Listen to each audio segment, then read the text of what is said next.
Hello, everyone.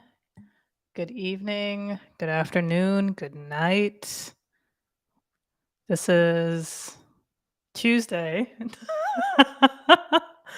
It is Tuesday, which is when we usually stream. And who are we? We are the Melanated Council. This is the Melanated Council. I accidentally clicked the wrong thing, but it's all good because I just showed you what time it was. We stream Tuesday nights, 9 p.m. Eastern Standard Time, 6 p.m. Pacific Standard Time, and wherever you are at in the world, and it's not either of those times, that is when we stream. As always, please subscribe, and enjoy the show. Hey! Hey, how's it going? It's good to see you. Good to see you. I feel like I've seen you before. It's been a while. Huh? Oh, no, Gil, I'm sorry, you are not first. Mariah here. Mariah here is first. Mariah Green. Yeah, so Mariah took your number one spot. You're too slow. Better luck next time. Yes. Yeah. Like Mariah, when they saw the notification, clicked on it immediately. Just sooner before you, Gil. You got to get on that. But yeah, welcome. So this month we've been talking about education, like school education teachers and all that. And so tonight we're going to talk about pretty much who has the final say in terms of, or who should have the final say rather, parents or educators or politicians or you lovely audience, lovely commenters. But if you're new to this channel, usually we talk about our weekends, just catch up, see how everyone's doing. Hey, I'm doing pretty well. I'm doing pretty well. Toby gave me an unfair advantage. Toby does do that. I'm the first Gil, though. That's true. You are the first Gil. Yeah. So far, the only Gil, at least that we know of. There might be another Gil who watches, but doesn't really comment. Hey, Chad. Good to see you. Good to see you.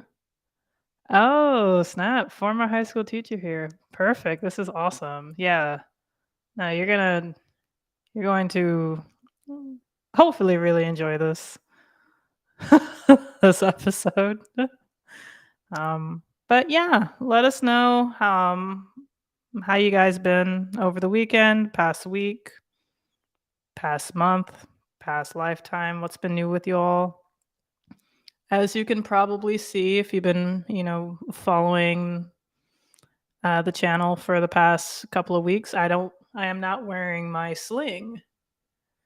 So that's great news. I don't have to wear the sling only in social situations. Granted, yeah, this is technically a social situation because I am socializing with you. However, you aren't here physically to bump me in the shoulder. But as of right now, I can wear it I don't have to wear it at home. And I'm going to be starting physical therapy next week for my right shoulder and hopefully get it back to normal. Oh no. Struggling to be honest, very low. Yeah, every month. They're always do it every month, no matter how short the month is, which doesn't make any sense. Like February technically shouldn't cost the same amount as January. February has 3 less days than January, and yet it costs exactly the same. Like that is just messed up. Yes, I too am a former student, Gil. Thank you. Yeah, no, don't dislocate your shoulder. It's not fun. Didn't try to do it on purpose, yet it just happened to me. Just don't just Okay. I can't remember what gesticulate means. I've definitely heard that word. Let me look it up. Maybe that person. You know, gesticulate. Oh, no shit, duh. It means gestures, especially dramatic ones. Actually, yeah, that's pretty much what I was told to do, not to gesticulate too hard. The the sling when I wear it in social situation is kind of just more so a reminder for me not to, reach out and like hug somebody or to reach far behind me mainly or reach far to the side. My main thing, like mainly my doctor just wants me to not reach far behind me because that could cause, the shoulder to dislocate again. They say a second dislocation happens within, I think he said like 3 to 8 weeks from the first time. So I just have to be very careful and mindful to not have that happen again. And I really don't want that to happen again. Jesus Christ. So far, it's been 3 weeks because it was the Sunday before Memorial Day. So this entire month, I've had this whole shoulder dislocation crap.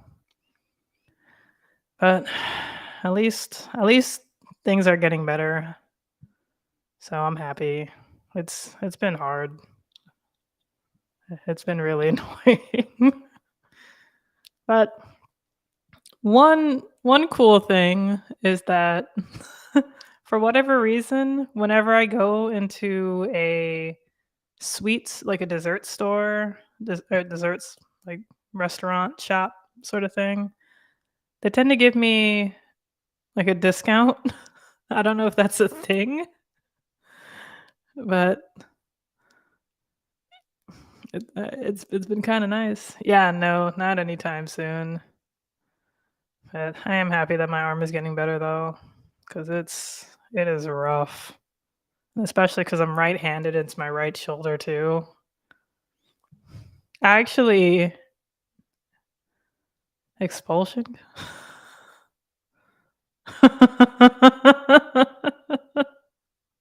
Yes, that deserves expulsion. But yes, especially since it's my right shoulder and I'm right-handed, I've been getting pretty good with my left hand. I can kind of use chopsticks, which is actually kind of cool. Yes, go teachers for sure, for real. Um, yeah, that's pretty much the big news. I finally got around to editing my newest episode for my personal podcast, Agreeable Gray Area. I got to finish up the editing. It got really personal towards the end, and I wasn't sure if I like how much I should really share or not because I was like, I don't know how much I should really share about this. So I don't know. I'm trying to edit it out as best as I can just to not be inconsiderate of another person's feelings if on the off chance they were to listen to my podcast.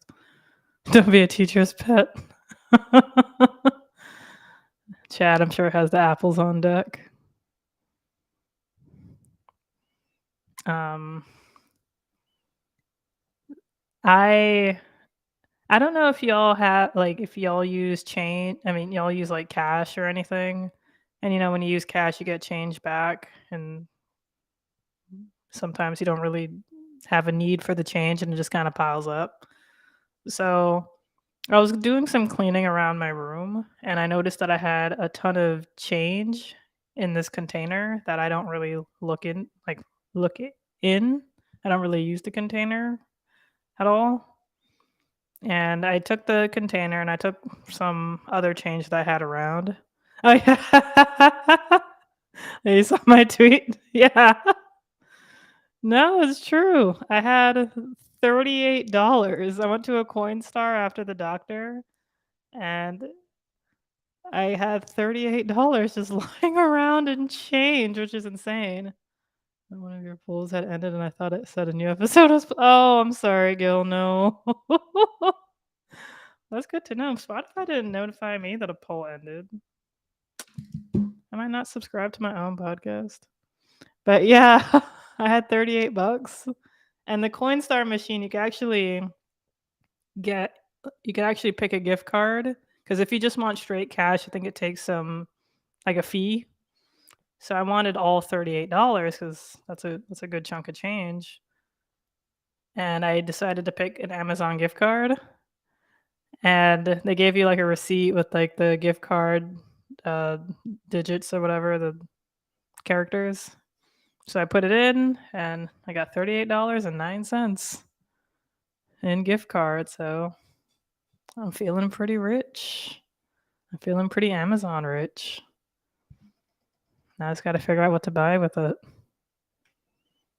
Because more than likely, if I were to, I don't know, get $38 in cash, or maybe like,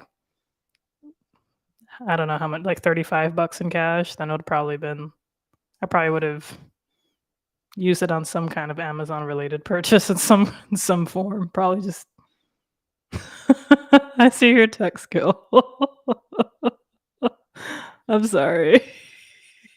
But don't worry, there will be a podcast episode coming very soon. I promise. I know I keep saying that. My goal was to try to do 2 episodes a month, and you know, I would have gotten away with it too if it wasn't for my pesky shoulder. Kidding, it probably still would have been. Just takes a while. But I feel like I'm getting better with the pacing of my podcast. It's just one of those things where you just have to keep doing it. I changed wallets last month, found tons of Barnes& and Noble gift cards, just spent. Nice, nice. What did you buy? What kind of books? Or did you buy books? Because I bought my calendar from Barnes& and Noble. They sell other things, mostly books, but they got other things there too. Adding Amazon rich to my vocab. I mean, like, until you can buy Whole Foods food with Amazon gift cards, I don't think you can yet. Let me know if you can, because I would have been, I'd be sleeping. But until then, you could just ask for Amazon gift cards for anything, because I feel like a Visa gift card is just pointless, because I just use it to buy an Amazon gift card with it. That's the trick. If any of you ever gotten like a Visa gift card or a MasterCard gift card, where you want to buy something with Amazon, but like there's something weird about it. I don't think Amazon really like takes those cards, or they do, but it's like you can't just put a certain amount on it because it thinks it's an actual credit card. So what you do is that you take the Visa gift card and then you buy an Amazon gift card with it, so you can use it for Amazon. History books. Found one on Philly stuff. Ooh, that's very interesting. So I thought can you use an Amazon gift card to buy Whole Foods? Yeah, yeah, yeah. You can return things on Amazon and opt for the gift card. I've been opting for my credit card lately, just to, I don't know, save a little bit of money. But last time I did opt for the gift card, so it feels kind of nice. So like what I returned plus the $38 I got, I feel like I'm going on an Amazon shopping spree. When was the Philly cheesesteak invented, Chad? I feel like I used to know this too, but that's a good question. Yeah. No, I don't think you can use Amazon gift cards to buy Whole Foods. That would be good. That would be That would be good, but I feel like we would just like, Amazon would just be its own currency at that point. Like it's like this close. It's like this close to being its own currency. Because if you have, Amazon affiliate, you can either opt in to have the money, I think, go to your, like, bank account, or it can go to as an Amazon gift card. Like, it starts out as just an Amazon gift card. Like, that's kinda where it defaults to. But, man, I like Amazon's kinda tooting its own horn where they're just like, "You this is what y'all want anyway, you just want us. You just want me, so might as well just have the money go to might as well just have the money go to us and just freaking recycle to know the answer when the cheesesteak was invented." Get your Bezos bucks. Pretty much. Pretty much. Yeah, I mean, I can't think of anything else that is, I don't know, that level of an ecosystem as Amazon. Because you also have to remember that Amazon has AWS, Amazon Web Services, which is where they primarily make their money. It's not really the store. So I always find it very amusing when people say they're going to boycott Amazon by not buying things on Amazon, and then they go and watch Netflix, which runs on AWS. You can't run away from Amazon. Also, if you have Comcast, I believe Comcast utilizes AWS in some fashion. I can't quite remember, but they definitely utilize it. Um, I don't know. There's just so many things that uses Amazon. There's so many things that uses AWS. I think it's like a massive percentage of the internet. Like it's bad. It's bad. Also, there's things that you probably don't even know are Amazon. I mean, we know that Audible is Amazon. Twitch we know is Amazon, but Twitch is, I don't know what's going on with Twitch. I hear that a lot of shit's going on with Twitch. Like YouTube is totally taking advantage of that, and I feel like if not already, YouTube is going to surpass Twitch when it comes to live streaming for gaming. Got Twitch, but moved to Kick, which is just Amazon. Kick is also Amazon? Wait, what is Kick? What is Kick? I never heard of Kick. And I saw that you tweeted about Kick, Gil. I was thinking of I thought it was the texting app, but that's KIK, Kick. So I'm like, who the hell is Gil trying to kick? I've never even downloaded that app. There's been guys on dating apps who would ask me, he's like, "Do you have a Kick?" It's like, no, that just sounds like an app that I don't need right now. That sounds like another app that's just gonna take me longer to meet you in person. Sounds like a waste of time. You can't boycott Amazon. That's the whole point of government intervention and corp power. Yeah. Amazon owns Twitch and Kick.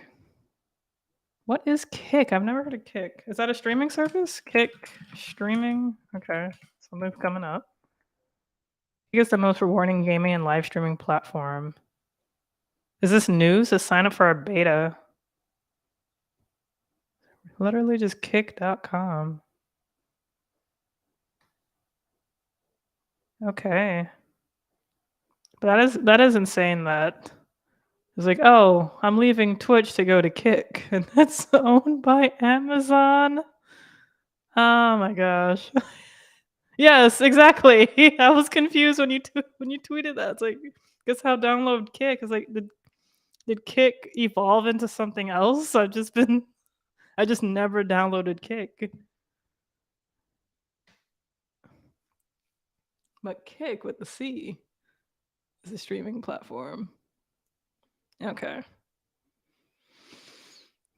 Now you know, y'all. Now you know, because I am sure I was not the only one who didn't know this. Mm-mm.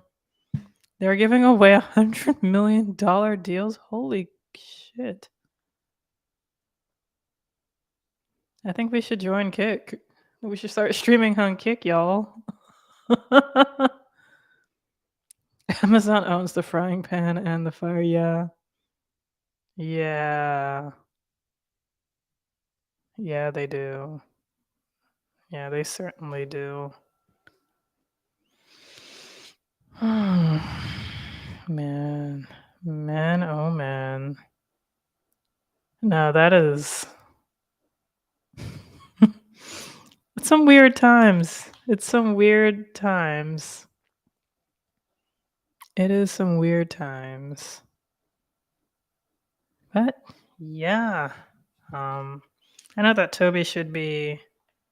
both Toby and Ron should be coming on tonight. I think Toby should be coming on soon. Yeah, they're coming on. Mhm. Sorry. Sorry. All right. I feel like there was something else I wanted to share with you guys before getting onto the onto the topic. No, I think the $38 was probably my biggest reigning achievement for the week, and also my shoulder. The shoulder was pretty big too. Uh, yeah. If you can, don't get old. Try not to do that. That that's my that's my advice for the night. So tonight, we wanted to talk about like the freedom of speech, and like parents' intervention into schools, essentially. So you've been hearing a lot of stuff on the news. Yeah, no, being old definitely sucks. We've been hearing a lot of stuff on the news about how well, I could definitely speak for my state, the state of Florida, because the state of Florida is a state in and of itself, pun intended. If you're, I don't know, it's hard to make a joke about Florida when the state's already doing that for you. So the state, so Florida has been in the news when it comes to, especially the "Don't Say Gay" laws. Um, there's been a lot of talk about indoctrination of. I honestly wish I could tell you because it's just so. I guess because like the point of view that I come in, it's very like liberal left leaning. So I'm going to seem very like, oh, they don't know what they're talking about. They're just making like the right is just making things up. It's like, no, I don't want it to come off like that. I definitely want to be sound very balanced. It's just logically when they say that like if a teacher is gay and they have a picture of them and their partner in the classroom, which is normal. We've all been in classrooms growing up and we would see pictures of, your teacher and her husband, or like they might say, they might be like, oh yeah, I'm like if like I don't know, students are talking, they're talking about like, oh, I went to Denny's over the weekend. The teacher might be like, oh yeah, me and my husband love that place. I'll go to that place all the time. It's something that's very like off the cuff that can easily be said. However, because of you know recent laws being passed, it, they're making shit up and they don't know what they're talking about. Yeah, Chad, it's true. I think it's more so that. Sorry, I'll get back to the back, but like on what Chad you're saying. I think like they definitely know what they're talking about. I just think they know that people that their supporters know I don't want to sound mean. Their supporters are very ignorant to this topic, to this subject, and they definitely know how to just bring on the scare tactics. We like I would say most of us don't have kids. I know Ron has kids. So, like there's always that balance of what you want your children to be exposed to. And I feel like there's like a balancing act between what you want your kids to be exposed to versus what you feel comfortable having your kids be exposed to. Meaning that, um, let's say, let's say, your kid wants to go on water slides. There's nothing wrong with exposing your kid to water slides. However, you yourself have a fear of water slides. You might not want your kid to go on water slides. I know that sounds really silly of a comparison. I guess it's just you have to. It's that balancing act of I have to be. I have to, you know, sit in my own discomfort for the sake of my kid growing to be comfortable with water slides in this case. And I know it's a shitty like immature comparison, of course, but for as like compare water slides to LGBTQ. But I guess there's like, oh, if my son has a teacher that is gay, I don't know how I feel about my son being around with a gay male teacher when at the end of the day that's not really like I mean, of course I'm expressing my own opinions. It's an individual existing as gay isn't enough to really make somebody gay. There's nothing that can really make someone gay. So someone's existence who you're learning, I don't know, algebra 2 honors from isn't really I don't know, but once again this is my opinion. However, this next guest does not say any opinions. This next guest only states facts. And one of the facts of this guest is that this gentleman pretty much is the epitome of gentle man, of gentle manliness. He truly sets the bar who as to what being a man, what being a gentleman truly is. He does it all. He works hard as hell. He is an amazing, incredible husband. He is an amazing, incredible father from what he has told me about how and what he's shared with you all of how he raises his children. It's like, oh my God, we need to clone this man and spread him far and wide to give everyone, every parent, every man, every human being just a glimpse into his genius in terms of how you can just do it all and do it all phenomenally well. They say jack of all trades but a master of none. He is just a master of every trades, Jack.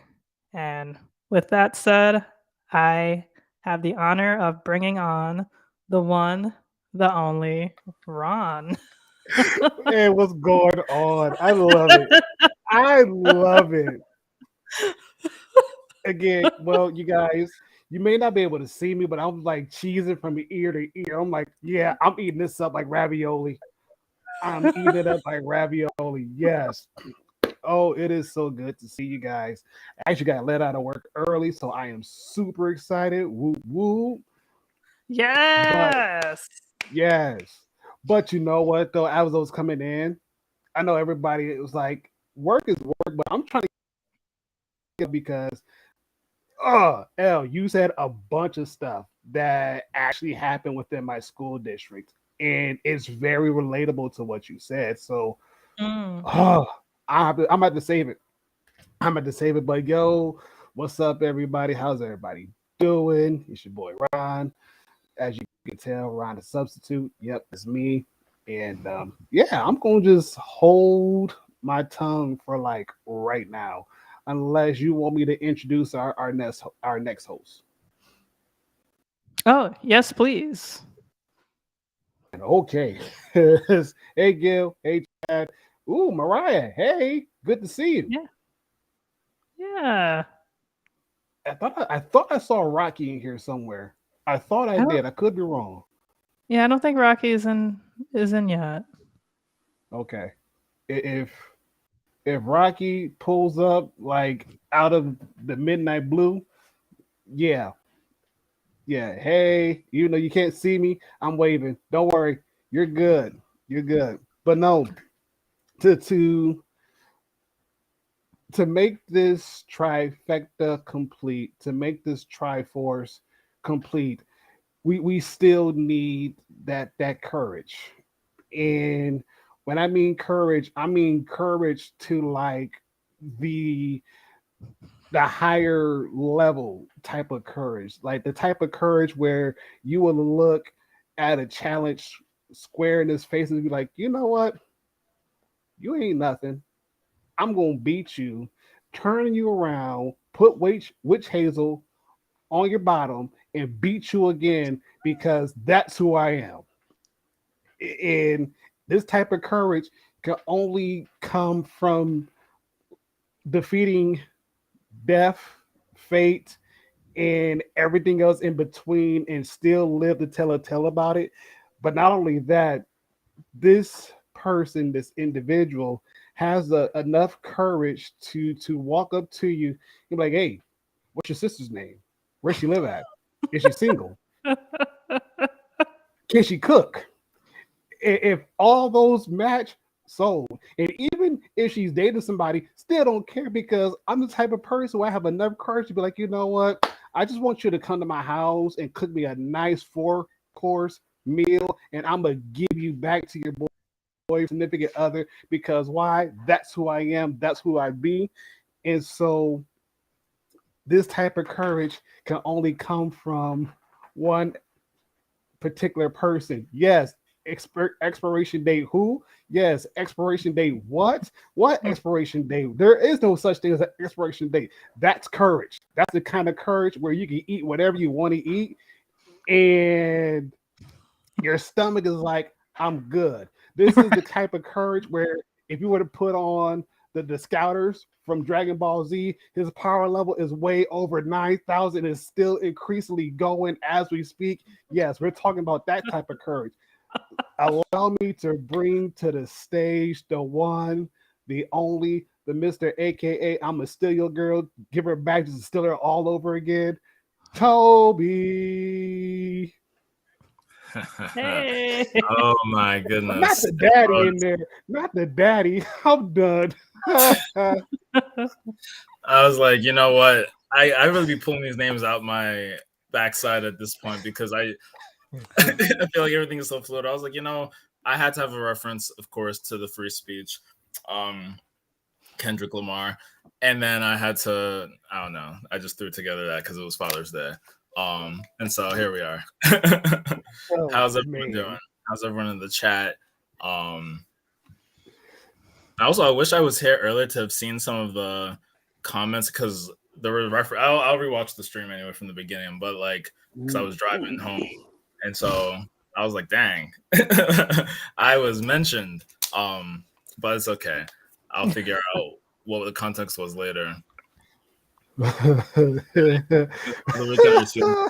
no news. Oh right, yeah, it was Father's Day. Right, Chad?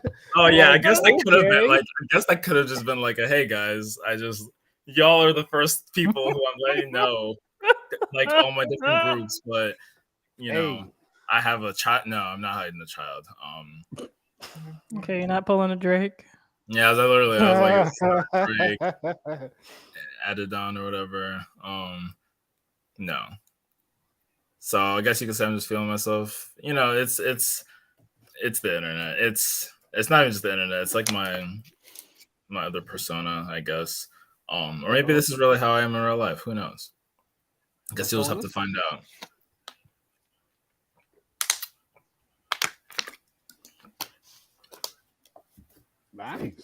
Nice. Okay. Yes. Oh, so glad to be here. So glad to be here. Yes. Elle, Yes. did you already introduce the topic? Yes, I did. Okay. Can I jump in for like a hot second? Absolutely. Okay. So going back to Elle's point, because we recently just had this happen in my school district, and it was crazy. Super crazy. So you remember how you mentioned how, like, if you had a openly like gay teacher, and of course they're teaching and whatnot. Yeah. Well, we had a teacher get fired because, and again, like I said, openly gay, and this teacher had a pride flag hanging in the classroom. Okay. Okay, and so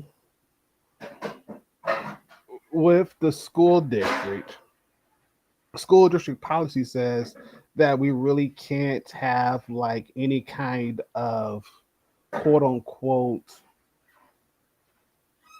unnecessary flags Okay. hanging up in the classroom. So like if you had like a Florida State flag or a Michigan State flag or U of M flag, that's fine. If you had the United States flag, of course, that's fine. If you served in the military, if you wanted to rep your military branch, again, okay, that's fine.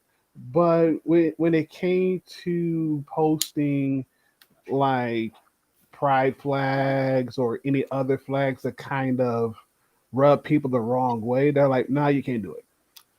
And so the teacher, again, got fired. And I almost want to say the teacher filed a lawsuit against the schools district for discrimination. And I don't know what happened after that. I don't know what the outcome is, but I do know, especially here, because the city, county, town that I live in is very, very old school conservative. Very old school conservative, but it's not so conservative where we got like five, six recreational medical marijuana shops. And we're not going to talk about that. No, we're going, yeah, not conservative enough for that, but we're super conservative that we can't allow, you know, openly gay teachers to teach our students and this is that and the third. So it's kind of like, yeah, but if they're providing a very quality education and you know the students are passing, okay, what's the big deal? Because if at the end of the day, if all we're worrying about is making sure that our kids, students have a quality education, that they're able to do better than what we've ever done, that's a plus in my book. That's how I look at it. Now, if said teacher was doing something other than being an educator, then yeah, probably I could get that too as well. Okay, I can see that. If there's been some allegations of misconduct and mistrust, okay, cool, great. I say remove teacher because we don't want anything happening to our kids. I get that. Totally get it. But if said teacher is doing nothing more, it's having a gay.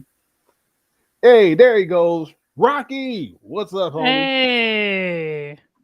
Ew. I knew he would show up sooner or later. I knew he would show up sooner or later.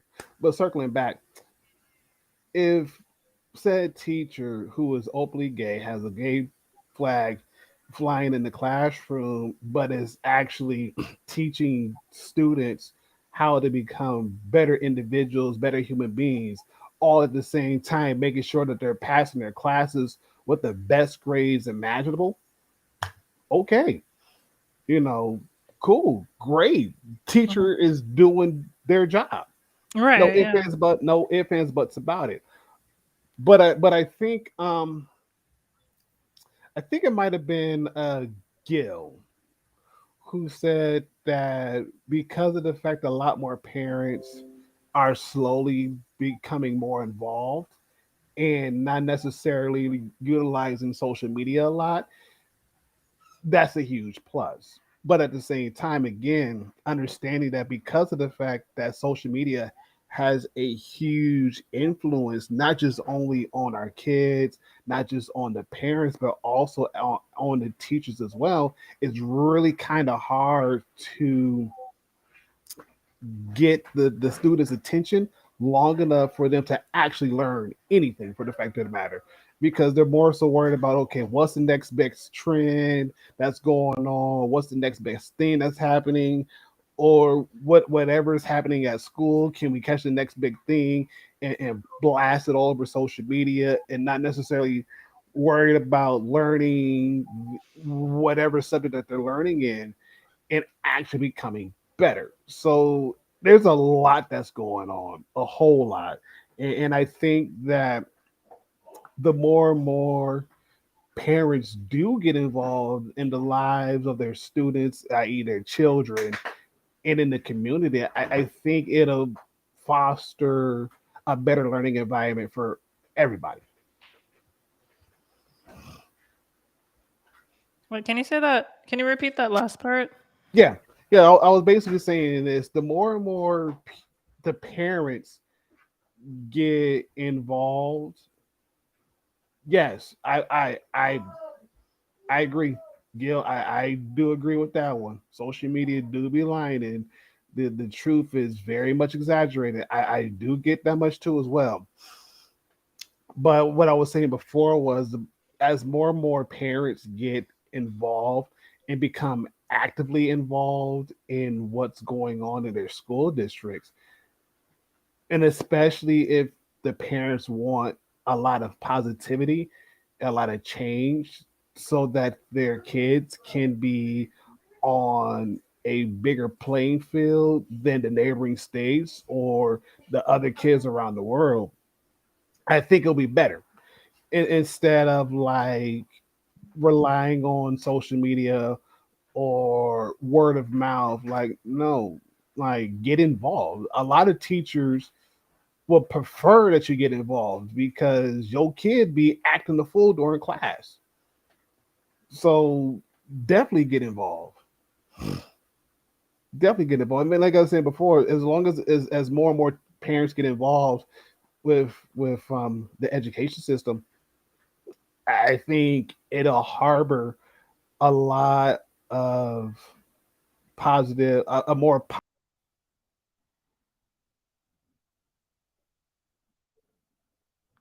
Oh, Dang, they always take him out when he's on a roll.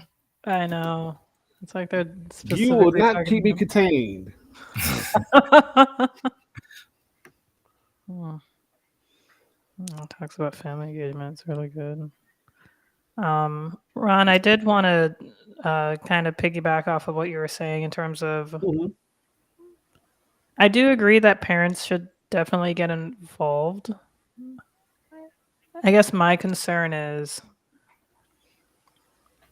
how should they get involved? Like Mhm. should there be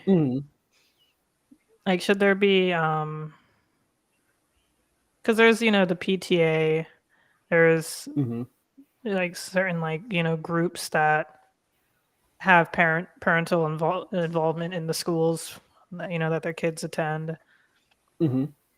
It's just usually those parents have the bandwidth and opportunity to to be involved in those schools, Right. like if I'm not mistaken, 9 out of 10 times they're usually mothers, and these PTA meetings are usually like in the middle of the day. they're never really after like 6, 7 o'clock at night, right? Like when people are oftentimes off from work. It kind of usually caters to people who have more flexible schedules, if I'm not mistaken. Well, yes and no. On, Okay. on the on the yes part, it is a lot of mothers who do get involved. Mm-hmm. So on one aspect, yes, a lot of moms do get involved. Very rarely do you see a lot of fathers because a lot of times the fathers they're normally at work. As Mm-hmm. far as the meetings are concerned, the meetings normally happen like right after school because I know with my school district, the last school I think gets out like around about 3:30. And so normally the meetings happen like around about 4 o'clock, 4:30. So it's not super late in the day where you're trying to worry about dinner, but at the same time it's not super earlier in the day because of the fact some people they work first shift. And the only time they're actually able to make it to those meetings is after 2 o'clock, 2:30, 3 o'clock, 3:30. So around those time frames. But that's just coming from my school district.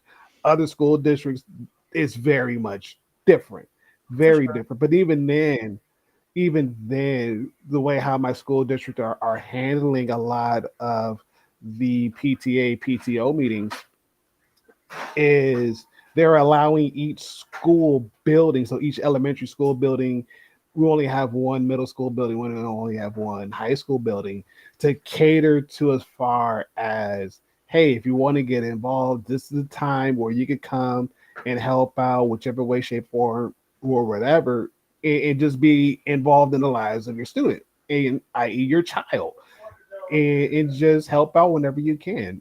Sometimes for field trips, we kind of see like an even split of both mothers and fathers being there because it helps. It That's does good. help. That's It good. and it does help to have a lot more male influence in the schools because again, especially in my school district, a lot of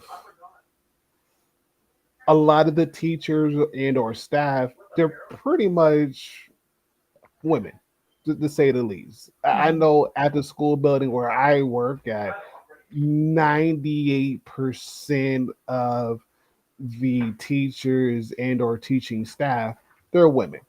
It's me, the gym teacher, and the art teacher. We're the only three male figures that pretty much show up on a consistent basis. Uh, Mm. Other than that, no, you really don't see a lot of male teachers. I mean, and even then, other school buildings, they probably have like a male teacher or a male staff member here and there, but is often dominated by women teachers or women Mm. staff members. Okay. Um, Chad definitely brings up a good point. It's kind of where I was, I guess, kind of wanting to go when it comes to parental Hmm. involvement, when it comes to curriculum choices. Right. Um, right before like you guys came on, I was talking about um, I was essentially getting to that about there needs to be an understanding that like your child is going to probably learn things that you may not feel comfortable them like with them learning, and I understand that's a very I don't really want to say slippery slope. It's like you have to kind of I and definitely correct me if I'm wrong. I'm not a parent. I just have been in a lot of uncomfortable situations. Hmm. Hmm. Like I guess there has to be a part within yourself to realize like, okay, they're going to have to learn about this like, or I don't know if I feel comfortable with them learning about this. However, it is important for them to know. Right. So there's a lot of parents who, of course, I don't think there's a single parent out there who doesn't have that, I guess, moment of realization of I don't feel comfortable with my kid learning about this. However, it is important for them to know. Right. There's always the question of when should white kids learn about slavery and racism when black kids didn't really have a choice? Like, when should, like, when should the fact that LGBTQ people exist be taught? When should sex be taught? When should Mm-hmm.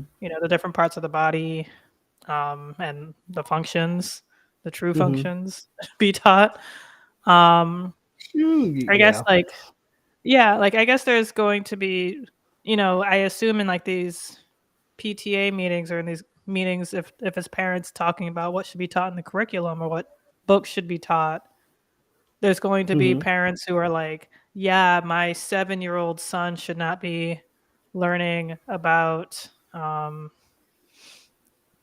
XYZ. And, like, let's say, like, oh, my 7-year-old son shouldn't be learning about gay people. Then there might be a gay parent there is like, oh, it's like, my son knows that his dads are gay, or like might be a straight parent there saying like, yeah, my son or like my daughter knows that their aunt, my sister, is gay, sort of thing, Mm-hmm. So, Mm-hmm. there's like that weird dance of when like some families tell their kids at a younger age certain things that other Right. parents may feel like it should be, it should like you should talk about that later on, or maybe even sometimes, unfortunately, never.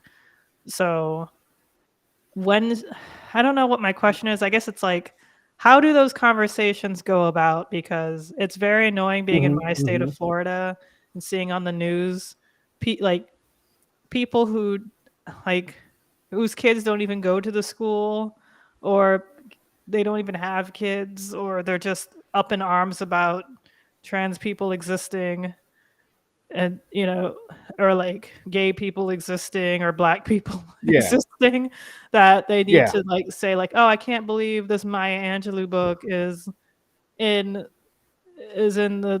in the school library, or like, I can't believe this very gay book is in the library. And it's like, I'm sorry if I'm just kind of going on a tangent. I guess it's like, and then they just ban No, the you're book. good. And I guess I'm just wondering, like, how do those conversations go, and how would you like them Mm-hmm. to go? Mm-hmm. No, you're good. You're good. And actually, I'm glad you're bringing this up because we actually had a talk about this. I think when my daughter was in the 5th grade, and Okay. this is about 2-3 years ago. There was a conversation as far as saying, should the conversation of having sexual education be implemented in the 3rd grade instead of in the 5th grade? And so I'm thinking to myself, I know my child very well. My youngest, mind you, my youngest, he's not the most mature kid at all. Not the mature kid. Okay. Your Oh audio my gosh. Not. Hopefully, it either doesn't. either it froze or the audio, and it's hard because the Uh, camera. Yeah, yeah, it there. always happens when he's talking. Like, Mm, oh, geez. hmm. He should be coming back on soon. Rocky says, "There's no easy answer." L, as someone who's been a guardian, I know I was always questioning and second guessing when it's the right time to have certain conversations with my nephew. Mm. Yeah, that's the hard part. It was just weird how I was like, oh, my oldest two niece and nephews, like, they were, I guess, teenagers. Um, probably, yeah, I think my niece had just turned 18, so my oldest nephew must have been about 16. And I was just feeling comfortable like cursing in front of them because I don't know. It's weird because teenagers, they look like adults, but when you actually talk to them, they are not. Like, even their mannerisms aren't adult like. It's always funny when people are like, "Oh, this person is a high schooler." It's like, yeah, like he looks old, like he looks huge and he looks old, but have one conversation with him, and I'm sure you're like, yeah, that's a child. Like, next time I enter Florida, it's gonna be like that Simpsons meme chuckles. I'm in danger. I wish you were. I wish you were exaggerating. When was? Have you ever been to Florida, Mish? I mean, I don't blame you for never wanting to visit. Unfortunately, it's definitely a fun Yeah. state to visit. Like, it's a decent state to live in too, but except with all the crazy ass laws. Mm. But, No, I know, Ron, you were going on. Okay. yeah. How about your son? Yes. I'll add something at the end. Yes. So, like I said, my youngest, he's not the most mature kid at all. Okay. Not the mature kid. And he will make everything very silly and funny, but he will take it one step way too far. And Okay. so I'm like, for my kid and for my mental sanity and for everybody else's kids and their mental sanity, no, heavens no, not at all, not even. And so, like, well, what about fifth grade? I'm like, my daughter, yes. And then again, I have to think about when I was in school. It's like, yeah, we didn't have like sex ed until like maybe fifth and sixth grade. And that was kind of like, well, in the fifth grade, we kind of learned about the male reproductive system, the female reproductive system. We learned that. And then during sixth grade, we kind of went in a little bit more in depth about it in the sixth grade. And so from there, it was kind of like a building block, especially when we got into middle school and high school. It was just kind of like that building block of, okay, this is what you learned fifth and sixth grade, and we're just going to build upon that. So I'm like, I'm okay with my daughter in her grade because I know my daughter, she's a lot more mature than my youngest. Hmm. Like he's not at that age to handle that kind of level of discussion. Not yet. Doesn't mean that it won't ever happen. No, it's just right now with him and a lot of his classmates, they're not at that mental capacity to even remotely have a serious discussion like that right now. Not right now. Now, well, are there other kids in his grade who's probably a little bit more mature? Certainly. But at the same time, again, understanding the makeup of the kids and the classrooms and the mindset of each kid and each individual, for the most part, is like, nah, nah, not even.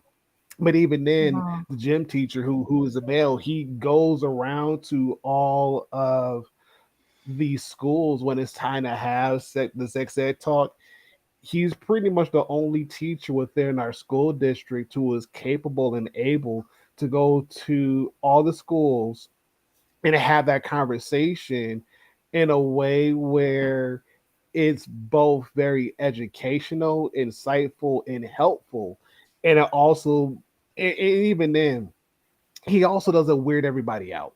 He does it in a way where it's funny, but at the same time, it's serious. So Okay. it's kind of like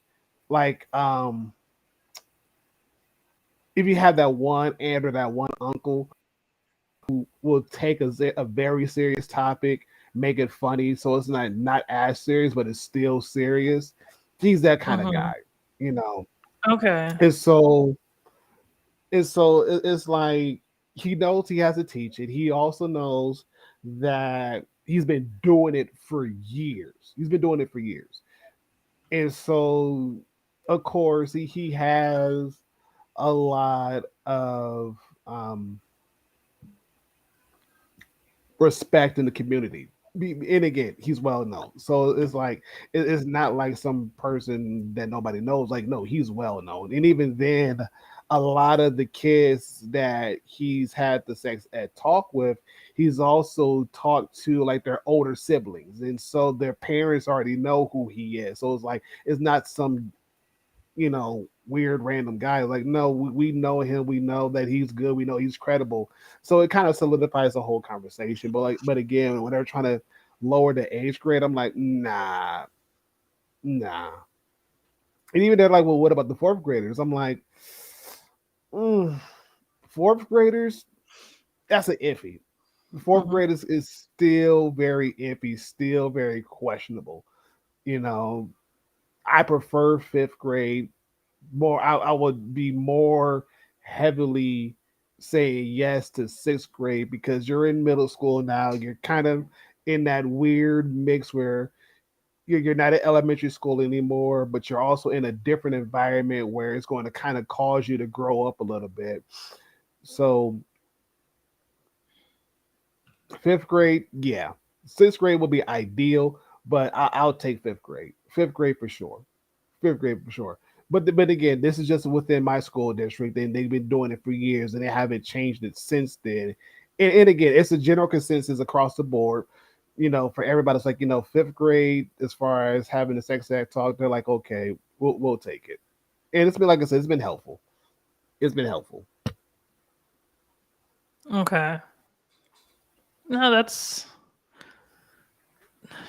good. I could understand like it is hard to figure out when exactly to breach the topic because we educators, the teachers don't know when the students have, like when the students' parents have spoken to them about it. And there's a lot of cultural, religious, and just familial, like, how should I say, like just, I lost the word, but just,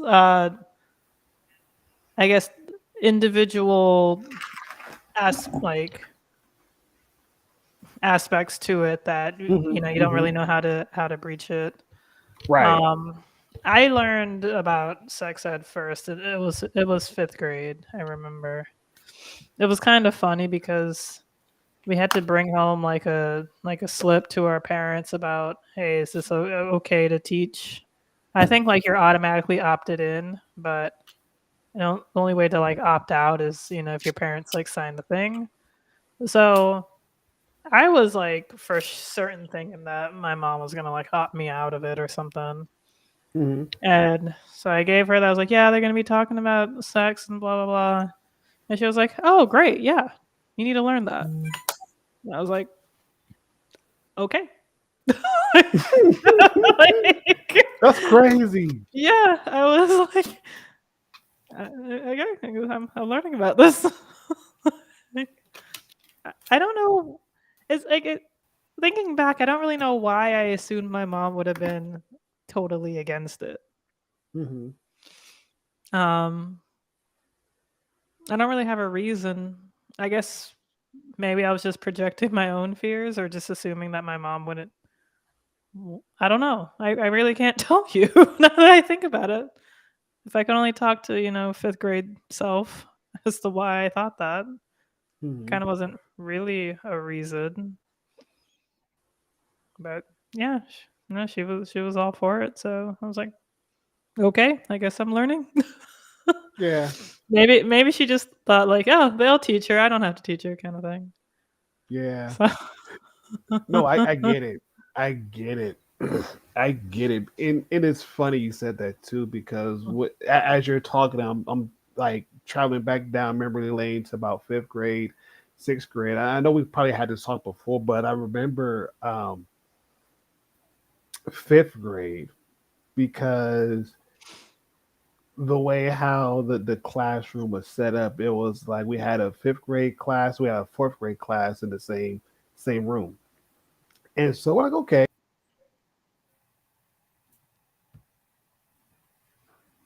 Mm. Mm, dang. But these comments, though. Yeah.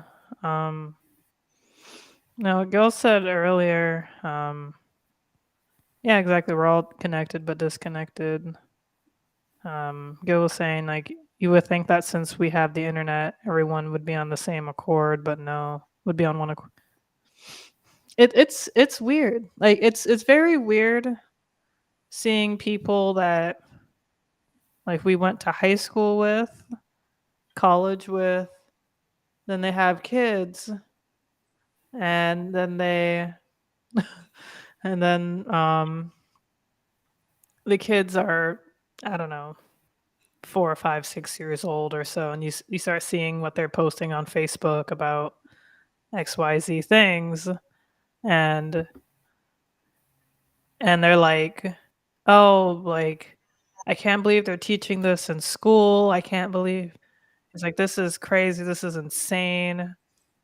This is madness. And I'm like, we learned that in school though. Or like we have they have the internet. We have the internet. Like we shouldn't be so squeamish when it comes to sex. Um I can't remember who I was talking to. Like we were sharing something on Instagram. I think I was talking to Gil. There was Oh yeah, I think it was about Kim Kardashian. Like he shared something about how, you know, so like apparently Kim Kardashian was talking to her mom, and they were talking about how like Kim was saying, like, oh, once my kids get older and they find out about the sex tape and everything, um, like she felt like they would forgive her sooner than they would forgive Kanye for everything that he's been doing. That's And deep. yeah, That's because deep. because like if you really think about it, I mean, I don't know everything that Kim Kardashian has done. She has done like a bunch of like controversial things in terms of like when she had that, I think it was like her 40th birthday party or something. I don't know how old she, like, I think, and it was like on an island, and like she was like posting about it, and this was like in the middle of the pandemic, and there's, I don't know, there's like things like that, and I'm sure there's other more controversial things. I know that she had like that thing with Trump about helping get people off of death row, which is Mm-hmm. good in my opinion. But it's just the fact that she was interacting with Trump, and I'm like, well, who do you want her to interact with? He's the president right now. I don't know what the fuck to tell you. But yeah. Yeah.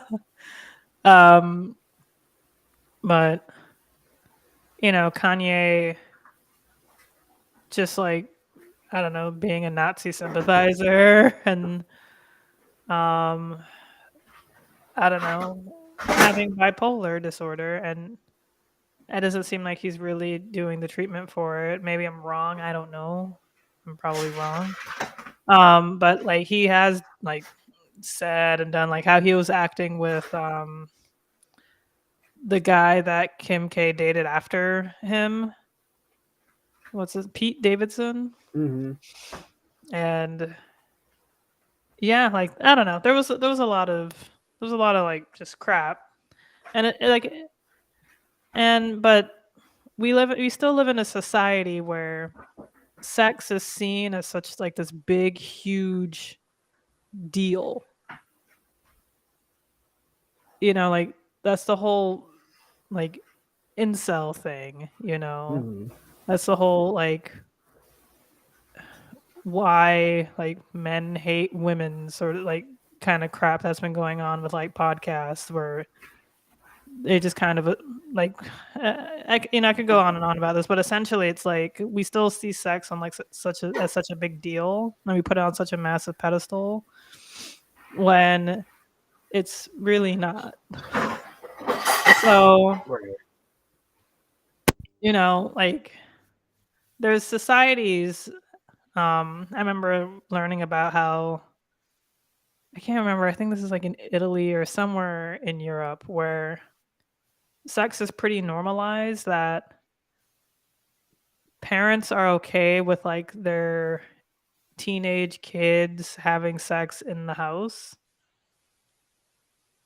as because it's like, well, we know they're going to do it. We might as well. We want them to do it somewhere safe, and if they don't have any condoms, they feel comfortable asking us, the parents, for condoms, and we'd rather them, be safe rather than just go and have sex somewhere else, like in a car, somewhere that might be dangerous. Where in the United States, it's kind of normalized for like your first time to be in a car.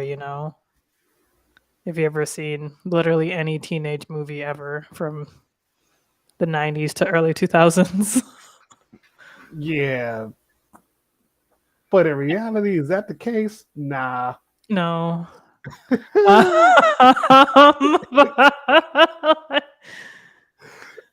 It's usually, like when your parents aren't home or like, hmm yeah, but it's like they're still, sneaking around doing it and they, like it's going to happen. It's like you might as well have it in a safe environment rather than like at some party, where like your daughter might not be safe or your son may not be safe because you never know what could happen. So like I just thought that was like very interesting in terms of like that kind of dynamic. It's like, would I do that if I was a parent? Like, I don't know. I feel like that would be very awkward. But Facts. yeah, but it's like at the same time, I could see why they make that. Like, it does make sense. It's just, I don't know if I'm comfortable with that. But it's like, once again, I need to like, if I were a parent, I feel like I would have to just put my discomfort kind of away for the sake of my kid having, like, being the most safe. And I don't know. It's just, I'll put it to you like this. That's kind of like, just from my point of view. oh no. Oh, okay. Sorry, I thought you were about No, to. no, no. I was gonna say like, just from my point of view, from my perspective, it's just kind of weird, and Of course.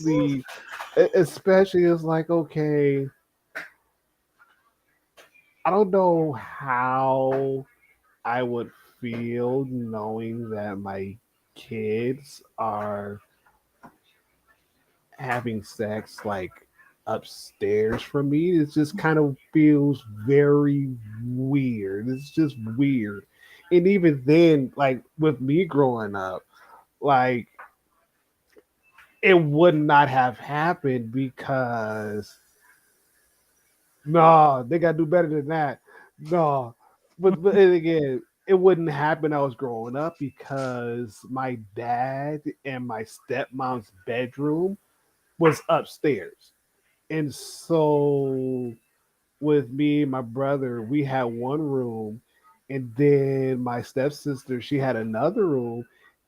It just would have been very weird and very awkward. I'm like, I don't know if I should be doing this because it just feels, in my opinion, it just feels wrong. It just feels wrong. You know, like having sex when my parents are home just feels wrong. Just feels wrong. But then again, that's just coming from me. That's just coming from me. No, I agree. I feel like it's like a level of disrespect. Agree. Like, yeah, like even when my mom was living with me, like under my roof, like I paid the bills, but like if she were home and like hell no, I couldn't. like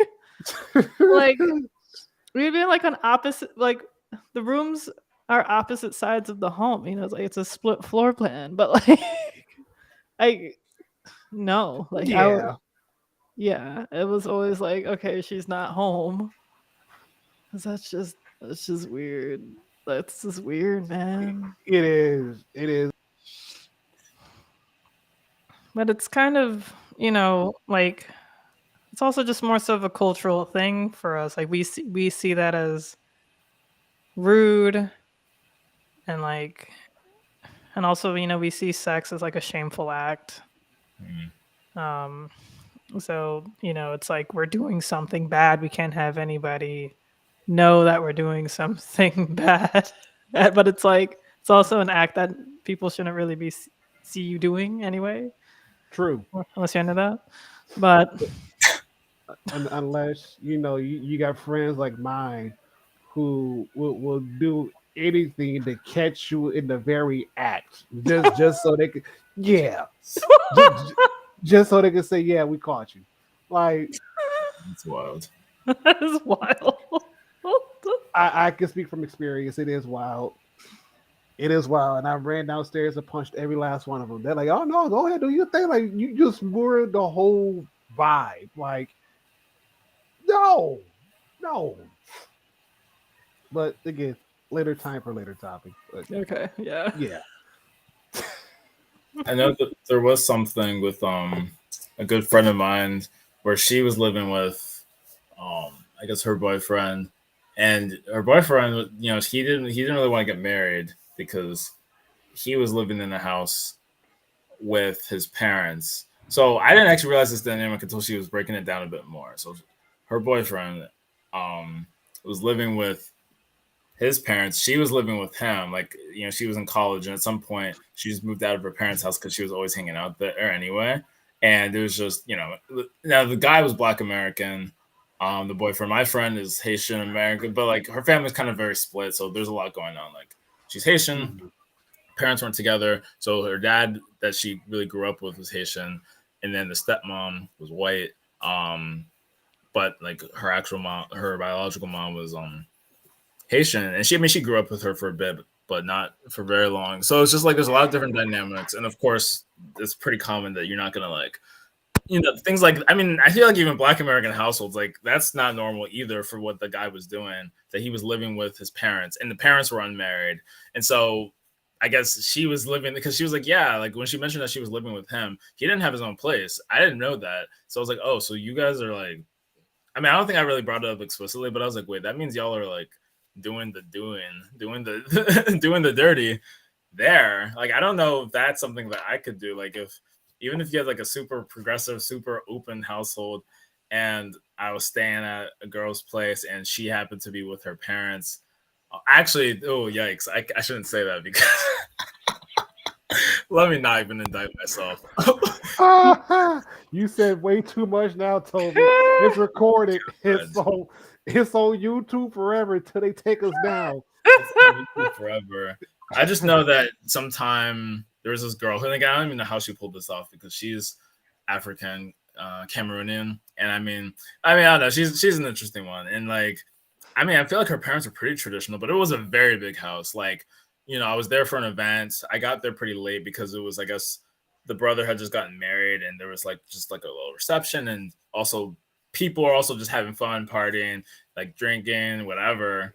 I guess it's pretty normal in the house. And they're all adults, like the children, including this girl. So like it's very late, like because these people go up, they stay up all night, and I'm like, okay, I'm really like losing steam. It's like it has to be 6 a.m. if not 8. I'm like, we need to like I need to sleep because this is ridiculous hours.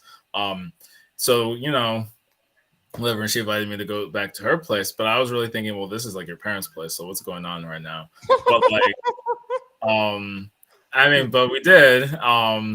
And like, I just remember at some point she was like, because I was like, this AC is very cold, and I was like, you think it could turn off? She was like, oh, I normally, she's like, normally I keep it on.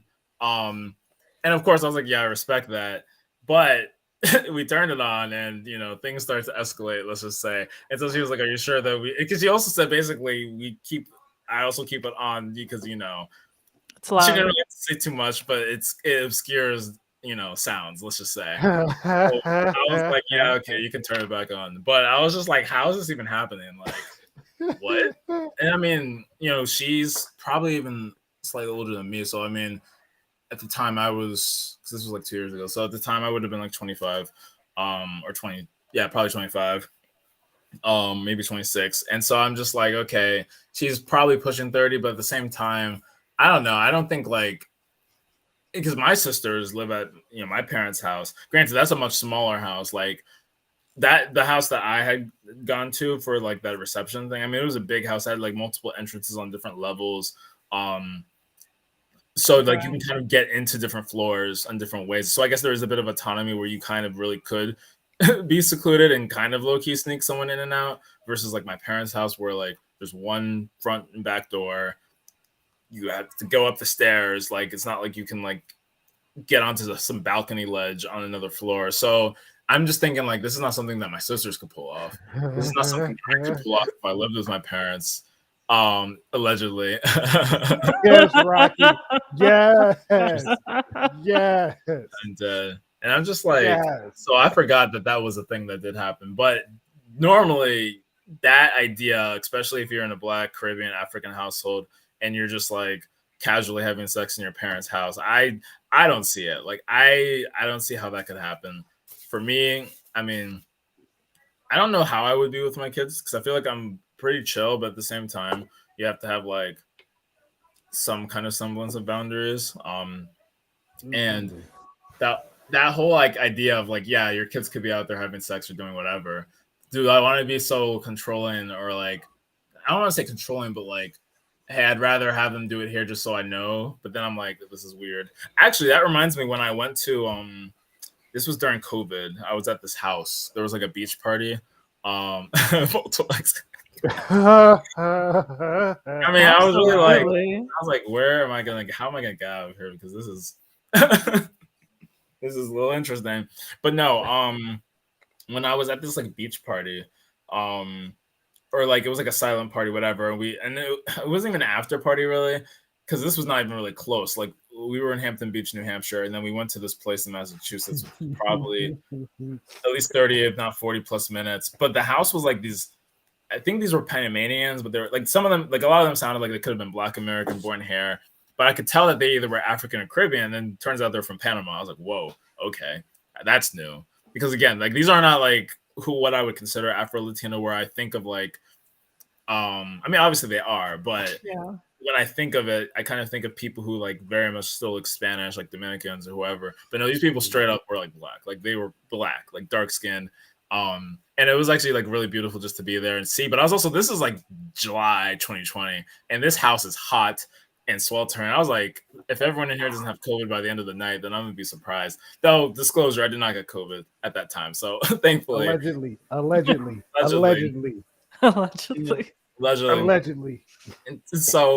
And so like at some point, and because it's just very interesting, like we were in this house, people, there were drinks, whatever, there was like older people, then there were some young people, like there were kids, then there was like teenagers, and at one point there was like a teenage guy and a girl going into a room or out of a room. I feel like people were making comments, like I'm pretty sure one of them was holding the other's hand. So I'm like, I don't know if they just literally had sex in that room or if they were going to. I feel like people were kind of implying that like, oh, go to the room, go find the room. And I'm like, or what? I was like, I'm minding my business. I don't know what's going on. But I was like, yeah, there's multiple generations. So there's older people. There's people who look like in their 20s, 30s. So I was like, I don't know what's happening.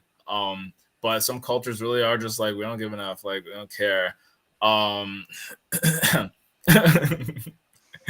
Disclosure. So I'm just like, okay, I guess this is happening. So for me, it's just like, this much. I don't know. I'm telling you, that's wild. Yeah, that one was. I mean, again, maybe they weren't about to have sex, or maybe they were just like having alone time, or maybe I don't know. Honestly, I was just like, wow, because I don't know, even in general, like people who have partners. Because my family, we didn't grow up dating, and I don't remember any younger people, family wise, or like even church, who like had a boyfriend or girlfriend. So it's not like it was normal to have someone who I could see as a teenager who had a partner. right? The way you could see like on sitcoms or TV shows. I'm like, that's very foreign. This is very fake. Like, not fake, because obviously it's real in a lot of households, but not in mine, and not in a lot of people here who watch it. So it's kind of just like, I don't even know how people really handle that in some of these communities, even outside of the sex part, but just like how, like, do they even allow like you guys to be alone in a room together? I even had to ask this question, and this is like a little, I mean, this is relevant to what we're talking about. I know it's a little off the main topic, but when I was talking, oh well, like a spoiler, I was talking to that girl, the one who I mentioned, who was Haitian American and like was kind of dating the guy who lived with their parents because they had broken up a few times, and so me and her were talking, and so I, you know, when we were kind of deciding what we were going to be together, one thing that she had asked me was like, you know, because she was like, you know, we can't do long distance forever. You know, if I was going to come to visit you like in Maryland when you were home for the holidays, because this is before I even was in Boston. I was in grad school at the time in upstate New York. So I was like, you know, at the time I didn't know where I was going to stay. Like, am I going to be going back home to Maryland after I'm done with school? And she kind of was like, you know, would I be able to like have a place to stay? So I kind of casually asked my parents without trying to like set off any alarm bells of like, hey, like, if I was dating someone, would they be able to like come stay, or like would they just have to leave? And then my parents were like, oh, of course we would be welcome in. And, you know, not that you guys necessarily would sleep in the same room, but like make sure that she was very comfortable, had like a bed, you know, everything. So that is a conversation that did kind of come up. But at that point I was 23. So a lot younger. It feels way younger than I am now, because this was like back in 2017 or 2017. So I was actually 22. Oh my god, yikes. So I mean, I was still young. Like, I was very young, but I was still an adult, and I was in grad school. I was like a second year grad student. So it's kind of like, I don't know. I kind of felt like I still had to like navigate those weird questions. And even now, as 28, I still would like, you know, that's just crazy to like go home and then be like bringing someone over. Even times when I actually had the house to myself because I'd be home for like college breaks, and then like my mom teaches high school, but after New Year's you go back. And then I had other family members who are actually working full time, so they would be also going out of the house. So I didn't have to go back to college until like usually the 20 somethingth. So there were times where it's just like, well, no one's home. But I just would be like, this is crazy. Like, that would be wild to be like, let me hit up my old high school friends and be like, hey, you want to come over? Because I'm just like, anything could happen. Someone could come home early. And it's just like way too much. Like, even at that time, I would have been either early 20s or late teens. And I just couldn't cross that kind of boundary. So I digress with the with that tangent. Remember, told me one thing: location, location, location. It'll save you. Got to find the prime real estate. Not even prime real estate. You gotta find out. Never mind.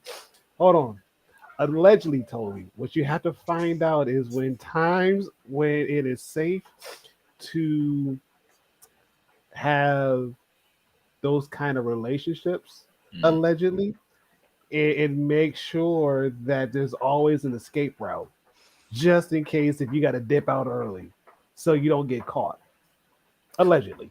Oh, when I'm at a different location, not my own, like, Either or. interesting. Either or. Allegedly. Again, allegedly. I've heard it from a source. No experience though, I'm sure. None whatsoever. None whatsoever. It's not like I had a balcony that I could jump off of. You know. Oh my god. Nah. So that whole thing, like that kind of movie experience or book, like when you read it in a book, I'm just like, man, that is intense. Like people who are hiding under beds or climbing out windows, like that's not even something I've ever like.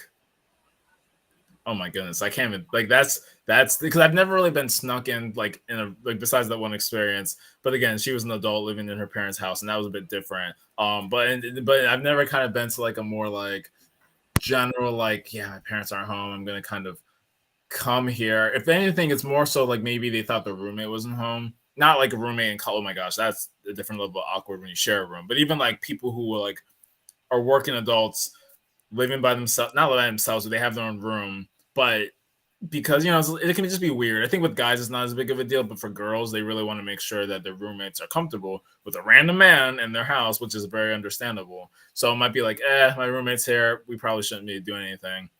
I mean, some people don't care. Some people might be really cool with it.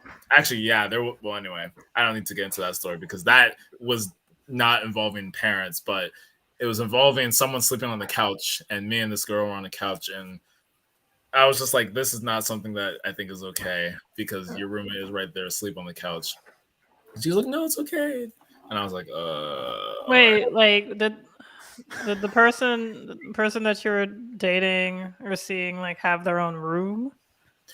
Oh, well, the example that I'm mentioning right now, did she have? Yeah, she did have her own room. Okay, then like if the person's on the couch, it doesn't matter. Like you can Well, just close the door. no, we were there on the couch. And Oh, things were trying to escalate, and I was like, "Your room is right there, like not even like a few feet from us on the couch. On the other, like if it's a sectional, and she's like on the L part, right. or we're both on the L, whatever. So I'm just like, oof, okay, this is interesting. I'm not sure how I feel about this. It's not like we were like seriously like clothes weren't coming off or anything, but it was definitely like some messing around type things. And this again is not like this is not high school. This is not like early years. This is like it was a while ago now, but 2019. So I'm like, this is like we're adults working. Like, what's happening right now? Why are we on a couch? And then there's someone else right there. I don't know. For the most part, I just feel like those things could easily be concealed in their own like space. If that's like another sort of takeaway point, and like we probably even if you are with parents or you are with people, for the love of God, like we have doors and rooms. Like people sometimes do stuff in the back. Like it shouldn't really get to that point. Like you should be able to just have enough respect for common area and space. I feel like you shouldn't have to like start like hooking up in the bathroom, which again is I've been in houses where that's happened. People have hooked up in bathrooms, people have hooked up in guest bedrooms, even a baby's room, like literally a room with a crib. And I'm like, what are you guys doing?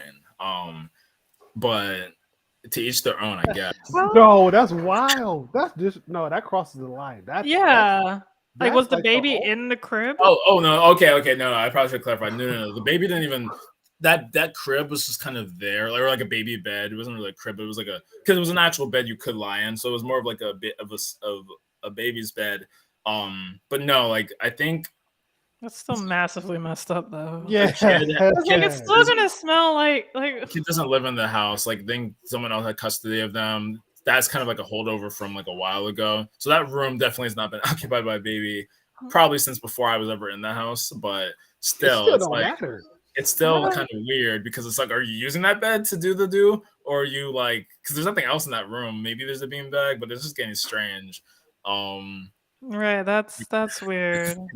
Nobody wants to watch you guys. Rocky allegedly, the voyeur life is different. Like I've never actually. This is the last story because this happened in Allegedly, my house. Toby, allegedly. Say allegedly. You are sir. Allegedly. All right. Sir, I'm about to Allegedly, help this you out. happened.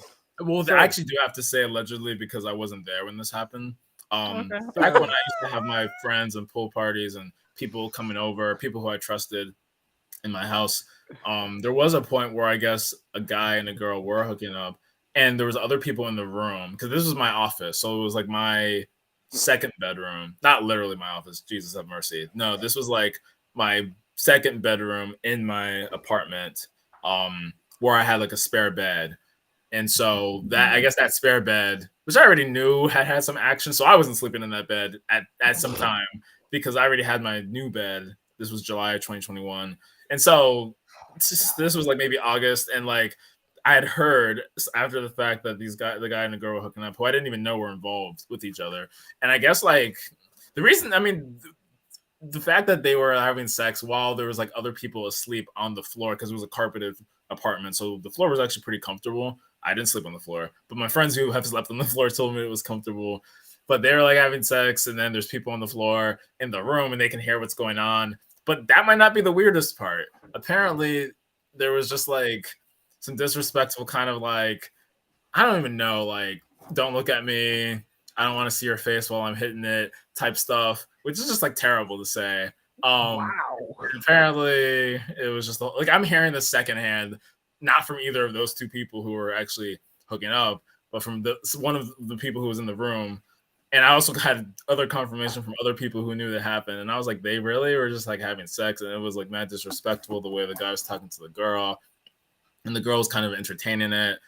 And I was just like, what is happening? So that spare bed was asking for. What? Yo. Listen, Toby. Allegedly. Sir, Yo, allegedly. So yeah, at some point I need to like just write a book or just like no. not a book, like a audio No. diary or Um, something. Without putting people No. out there, of course. But Sir, there's so many random things that have happened, and I'm just like, what is going on right now? you need to be in the witness protection program as of right now because you gonna mess around and get everybody shot. Like the whole fact of the matter is not to be involved in the story, sir. You over here, yes, get Trying to right tell to tell all. Like, bruh, no. I- That's the number one way getting set up by the feds. Like, you can't be snitching. Not on YouTube. No. Listen, I mean, Not on YouTube. No. it's okay. I mean, at this point, no one knows who any of these people are. I'm like, not even. I got enough context clues. I can figure it out. You can figure it out. Okay. Oh Hell, man. you better than me. Nah, I ain't figuring nothing out. I don't know nothing. I No. know. I'm kidding. I can't at all. I don't know. I met, I think, 2 of Toby's friends. That's all I know. Oh, that's actually funny. Oh, that's funny. You did meet 2. Okay, thank God actually that those 2 were not any of the people involved. I think not. Yeah, they weren't involved, but one of those friends knew third hand what also had happened. Third Um, hand. But she was not one of the ones sleeping in the room overhearing the sex. Oh goodness. So you have to be careful because what if you start meeting my peoples and I'd be like, No, oops, this is I- people number. I can't even remember the names, unfortunately. I'm Yeah. done. I was Legit like, Adventures of the Anarchy. On there and down. I know, right? Like, oh.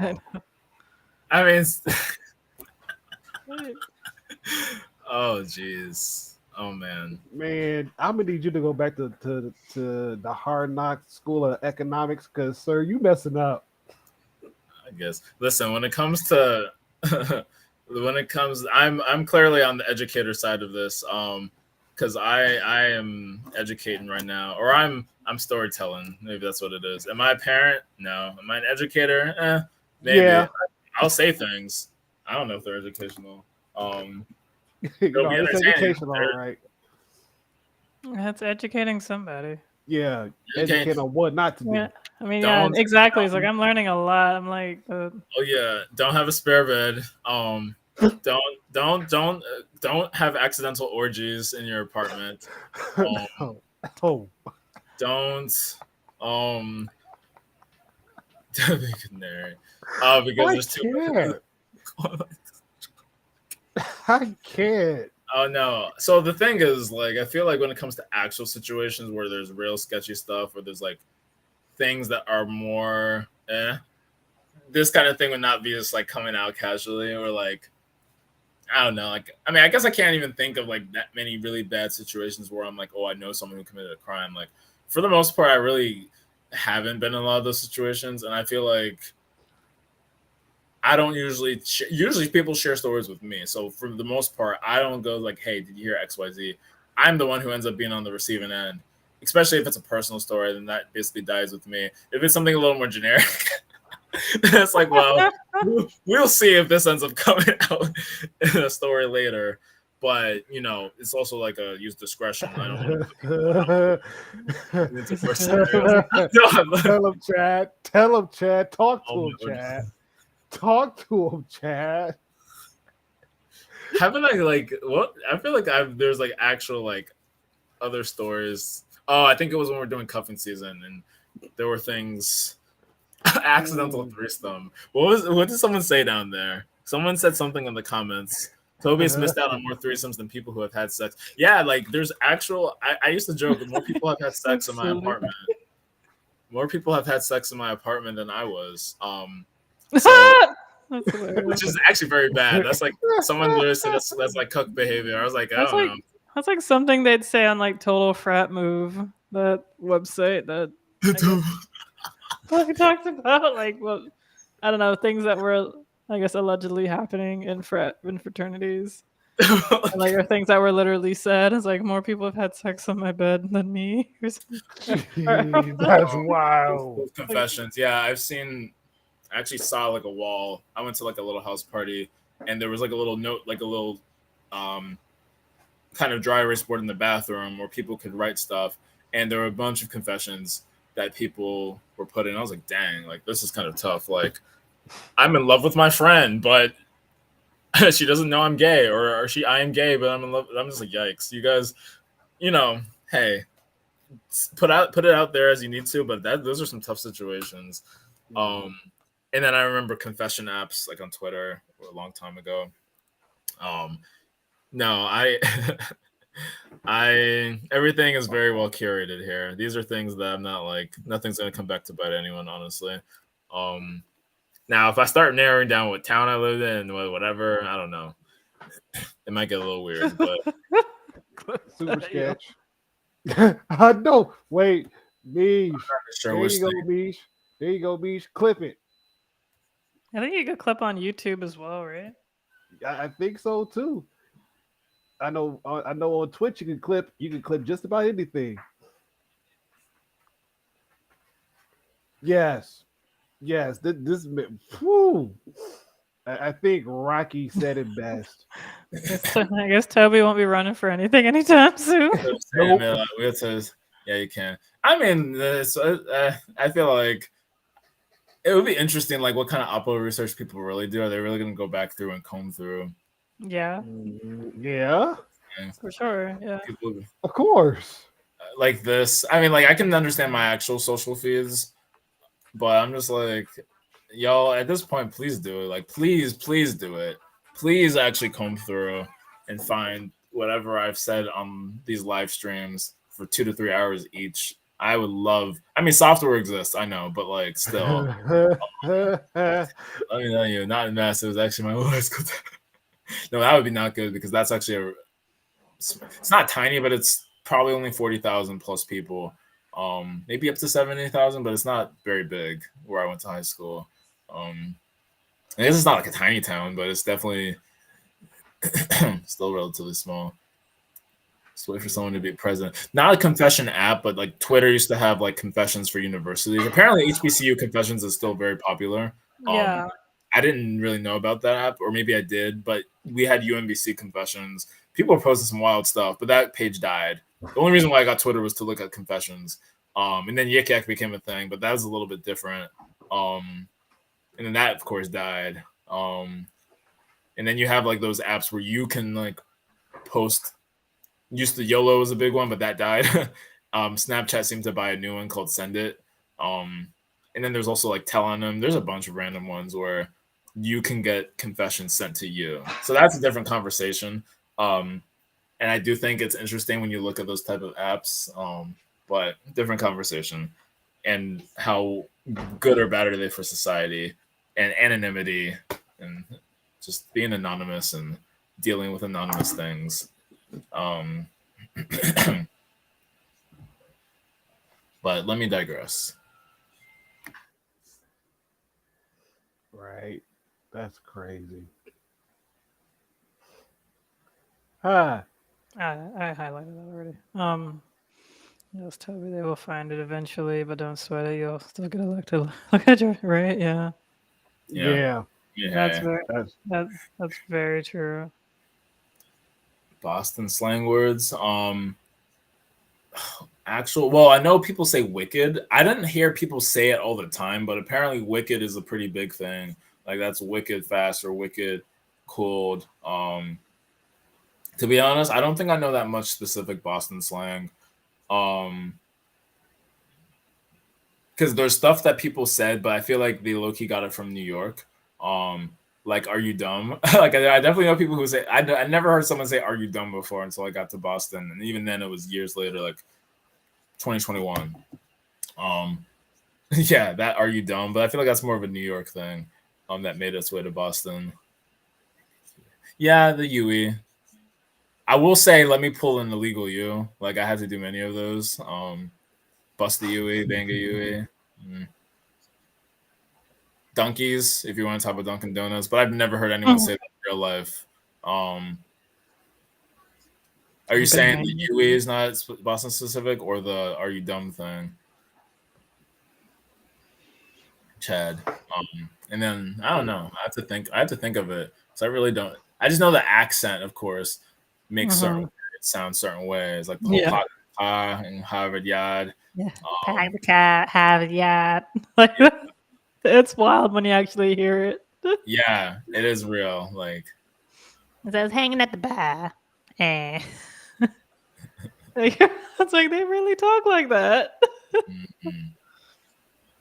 It's a very unique accent that I first when I first heard it when I visited Boston in I want to say 7. No, it was 2014 when I first went to Boston. That was just for a conference, and I didn't really get to explore the city really, but I remember hearing the Uber drivers, and I was like, "Whoa, this is a pretty different accent." And then I was there for a summer, and I was like, "Oh, this is interesting."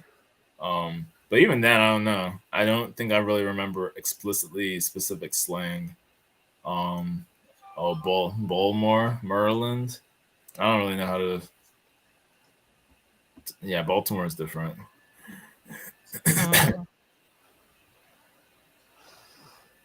For Georgia, Atlanta in particular has some pretty strange, like. Wait, Florida has slang? Yeah, we have slang. I've never heard it.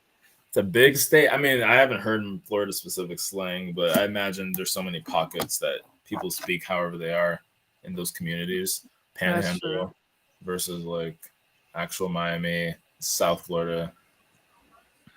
I found out that like, I mean, this is kind of an old term, and I haven't really heard people say it like much anymore. But apparently, Getty. Not the images. Getty is like just short for get together, like a little group. It's like let's have a Getty. Everyone has an accent. I had one until I heard British. What other slang terms do we have down here? I guess it's like you don't know until like I know that Philly has John, but like yeah, John is just everything and everyone. That's crazy. Yeah, look at this John. Yeah, John. I mean, the DMV, don't even get me started on that slang. But one thing that I think I did hear, or something that I literally something you said like really got me, I think, thinking of it. Well, I think one thing was that Warke said, and I'm going to post this too in the little chat, but the whole thing about accents and dialects, I know we talked about talking white, black, but I feel like there was like a very, really interesting conversation about regional differences when it comes to dialects, certain slang and phrases. And that would be a very fun topic to kind of get into. Even like in terms of like what you kind of expect from music. I don't know if dress is a thing. Like, do people dress specific ways outside of like weather, obvious like things where in the Northeast, people kind of get more comfortable, fashionable, cold outfits. Like that's the whole thing. A lot of people actually look forward to they don't love the cold, but they'll be like, well, I like being able to wear my cute, Same here. That's one of the things I do like about visiting my sister up in Boston. It gives me an opportunity to wear like these, like, oh yeah, John, like these warm clothes that I can't wear down here. Like to put things into perspective, I think I mentioned this maybe about 2 years ago. I realized that the closet right at the front door of my home is a coat closet. I thought it was just a storage closet. And then it wasn't until I went to my sister's home in Boston, like the one that she had just purchased at the time. And it's like, oh, she has like a coat closet. Like, of course, this is so cool. Then I was like, wait a second. I have a coat closet. That's the closet at my front door. It's a coat closet. But of course, like I'm never gonna use it for that. I just store random crap in Hey. there. Now, So- something that I do know in terms of, I mean, that's an interesting thing that like a cause is something that just doesn't come up for you. Like, we do have them down here, but we just never. I don't think anyone really uses them as such. But yeah, yeah, no, I agree with like the cold weather though. Like it's nice to actually use it and see that it works because if y'all remember when I was getting ready for that wedding in Michigan that Ron was my date for, I was like trying on clothes and people were saying like, you know, who live up north were saying, "Oh, you could wear a dress, you can put on leggings." Or not like tights, not leggings, like tights, like stockings. And I was like, "No way, that's not supposed to keep me warm." Like, but it's not supposed to just like hide my leg hair? Like what how is that supposed to keep me warm? And I was like, no way. There's no way people wear this. People don't wear this. Like, I was convinced that nobody wears outfits like that. And y'all had to convince me because no, to this day, I don't believe it. But it's because I just never see it because why would anybody wear that down here? Right. Even though it would Right. kind of be appropriate because when it does get cold down here, it doesn't get that cold. So honestly, a dress with stockings would be perfect. But I've just never see that. Gucci Mane burger. Oh man. Yes, I heard that too. Rocky, I heard that. I heard it.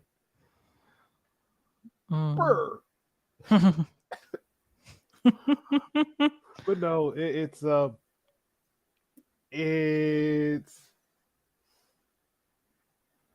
it does happen. But even then, like to Elle's point when she came up to Michigan, like it was still relatively warm when she showed up because normally that time of year is kind of a little colder than what it was. And so I'm like, yeah. And again, mind you, I'm thinking that the event was going to be outside and depending upon how bipolar Michigan gets, it could start off nice, warm, and then as the day goes on, the temperature can and will drop.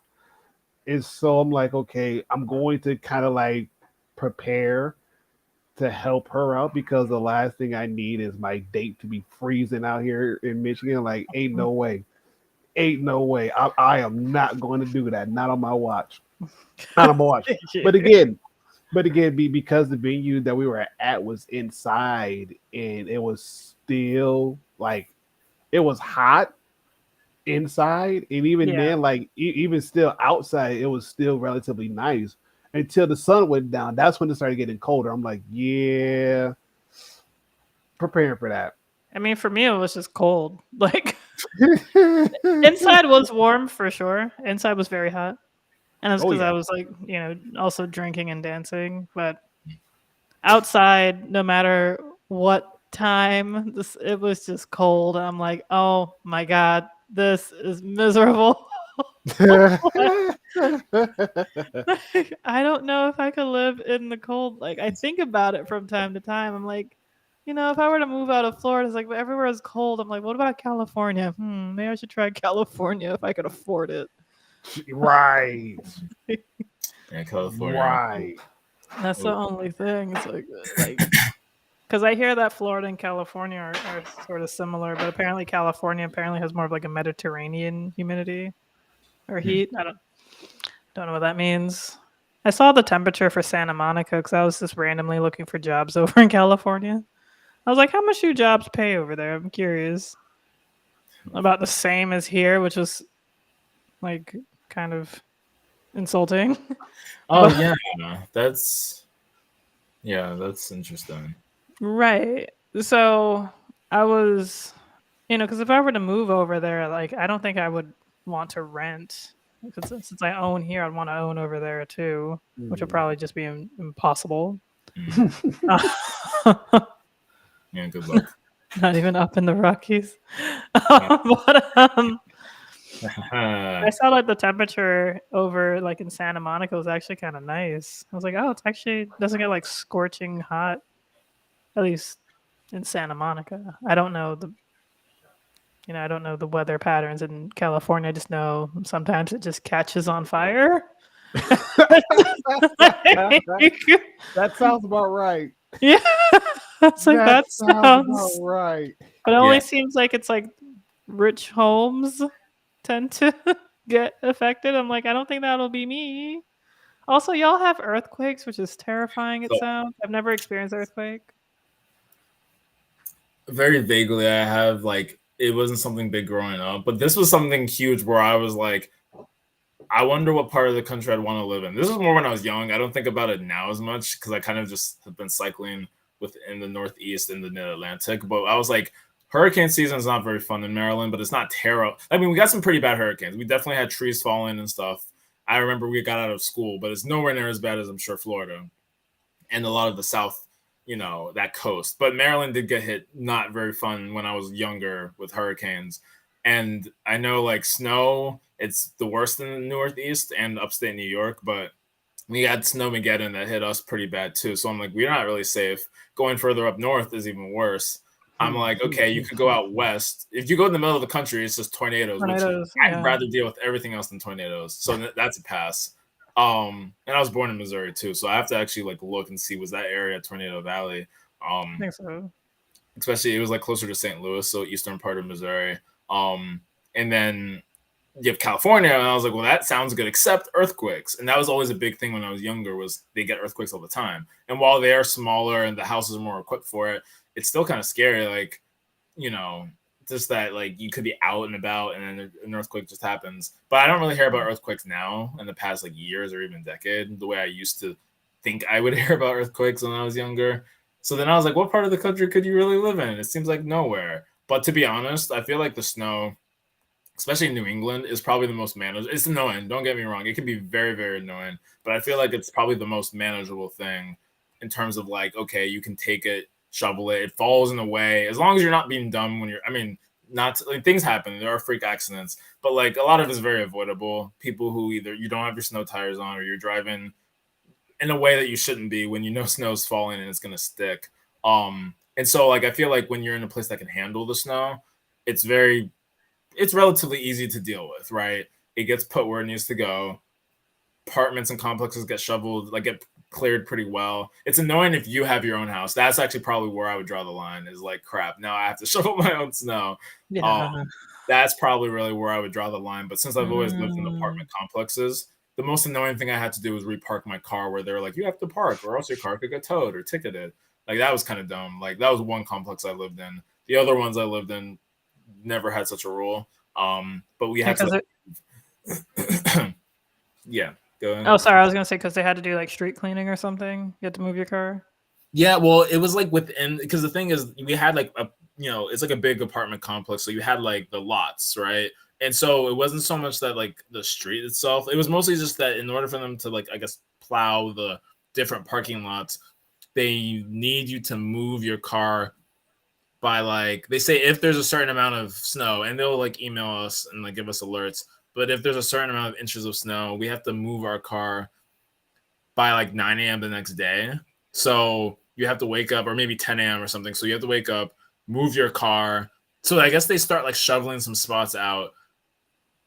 Or no, they don't even really do it. You have to kind of shovel yourself out of the like parking spot, drive to like maybe nearby grocery store or whatever. And there were a lot of places close. So it wasn't like you have to kind of just like randomly drive. Like there was actually like a center right across the street that had like a market basket that had a liquor store, which I was a little too acquainted with, and other stuff. So it was just like, okay, cool. But it was just like, do we really have to do this? Like, what if I don't? One time I think I didn't. Like, I actually just kind of, because I think it depends on if there's spots next to you. So if the spots next to you have been cleared, it's kind of okay. But if they haven't, then you're under more scrutiny. I don't know. It was kind of weird. But the point is, like, the snow, while annoying to deal with, it does seem like it can do some of the least damage as long as you're like not having to drive on the snow road. Like you're not going to be damaged just by being in. But of course, it's annoying because even with the rain and flooding, after it's done, you can kind of go where you need to go. With snow, you have to make sure you're uncovered, and everything is drivable. But still beats Twisters. I would say probably beats Earthquakes. Maybe not. Rocky, other people might have different opinions on that. The thing about what were you gonna say, Ron? I'll take Colorado snow. I'll take that because at least when it snows, it melts within the same day, so you don't have to really worry about much. Okay. I'll take Colorado. I'll go back to Colorado. However, the one thing I will say this much is that the cost of living, it's not California high, but it's still relatively high. It is still relative. It is still relatively high. That's one thing I can say. It's still relatively high. However, because it's such an outdoorsy state, you have plenty to do. You have plenty to do, and a lot of things are within walking distance. So it's like, if you really, depending on where you live, if you really didn't want to drive anywhere, you could walk there and still be fine. Yeah, that's what I would love. Like, I mean, even though I never been to Hawaii, I feel like Hawaii would be like my ideal place because of the mountains and the ocean. At least in the United States. I guess California would be a close second, but California is just massive. Like, Yeah. I'm sure getting to the mountains is like would be very, very difficult. But yeah, Colorado definitely made me fall in love with mountains because they're just so absolutely gorgeous, absolutely beautiful. But to go off of to what you were saying earlier, Toby, about hurricanes.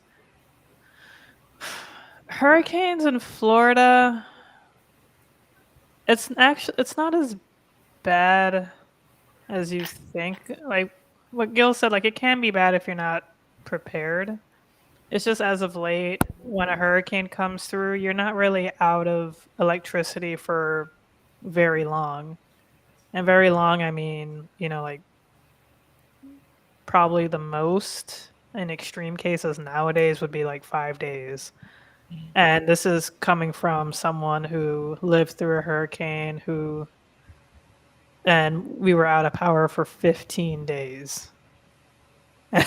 Not fun. No. It was great seeing the stars at night. But, yeah, like it was absolutely gorgeous seeing the stars, but I don't know, like not having hot water to shower with, like every day, like having, like you couldn't use your stove, like the fridge, you couldn't use anything. You had to, store things properly, and like it was just so tough. And I like this was like I was still like in like middle school, high school, but I don't know. The buildings are built down here specifically to deal with hurricanes. Unlike more so up north. Hell, like even west coast of Florida isn't really built well to deal with hurricanes. That's why that hurricane that hit, I think Fort Myers, last year, Fort Myers or Naples or both of them, where all those rich areas got completely destroyed because those houses were kind of built fast, and like they also just had terrible politicians who didn't really want to like follow up with building codes because for whatever reason they just think the east coast of Florida can get hit by hurricanes. Even though I was like, have you not seen all the hurricanes that kept hitting Texas? In hurricane scale, Texas to Florida is not far. But yeah, so like they kind of screwed themselves over. I'm very concerned, honestly, with climate change and just, the fact that New York has had hurricanes, like Hurricane Sandy. I'm afraid for like Boston because if a hurricane like Irma were to actually go all the way up the coast and like hit Boston or something like that with those wooden houses, like I'm sorry, but like that's I don't know, like that's gonna be tragic. Like hopefully that never happens. Hopefully if a hurricane does hit, it's like a small one that's not serious. But you might see Floridians joking around about, oh, it's just a Category 3 hurricane. That's whatever, and it's whatever to us because of how our buildings are built. But like wooden houses up north, that is serious. That is serious business. I remember I watched a video about like where's the safest place to live, and this will be my last point. I want to see if I can find that video, but I believe it was Michigan. It was like the safest state, I think. I could be wrong. Interesting. Yeah, I did want to add about tornadoes because Florida gets tornadoes too, which is annoying. We get them a lot with hurricanes, with like the dirty side of the hurricane. We get tornadoes, and sometimes we just get tornadoes. I think, occasionally there's like tornado warnings, tornado watches. Yeah, we've been getting tornadoes lately, and they do damage sometimes. Fortunately, I've been lucky. I haven't known anybody who's been affected, but I've seen news reports and pictures and videos of it. Yeah, it's crazy. Yeah, that's interesting. I have to look more up about the tornado. One, the fact that y'all get tornadoes, which is wild, but then also the Michigan thing, or even just general. I'm not sure if it was Michigan. Don't quote me. Well, so one thing I remember seeing, there was actually something I wanted to piggyback off on, but since this was most recent, I remember once seeing like some of the safest 10 cities. One of them was like Naperville. That one's pretty like well known as a really safe city, and it's like a suburb of Chicago. So Naperville, Illinois. And then another one, actually, what I saw on a list that I read some years ago was, this might have been the last 5 years, so this wasn't when I was growing up in Maryland, but I remember seeing Columbia, Maryland, which is like a very, very diverse place. It's in Howard County, I want to say, which is like probably the wealthiest or one of the wealthiest counties in Maryland. And I was like, wow, Columbia. It was interesting that it was like number one for like safest city or safest town. And the diversity was crazy, where it was just like, this is just not perfect, but it's like a near perfect community.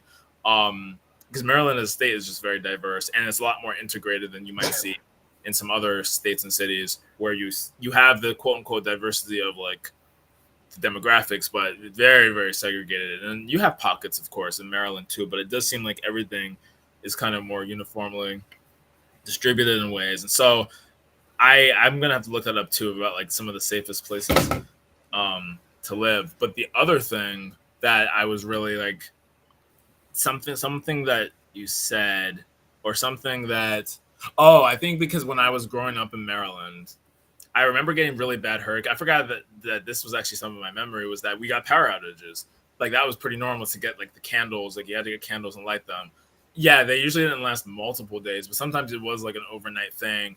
And we would just take so much for granted where like the lights don't work. So maybe we try to use like the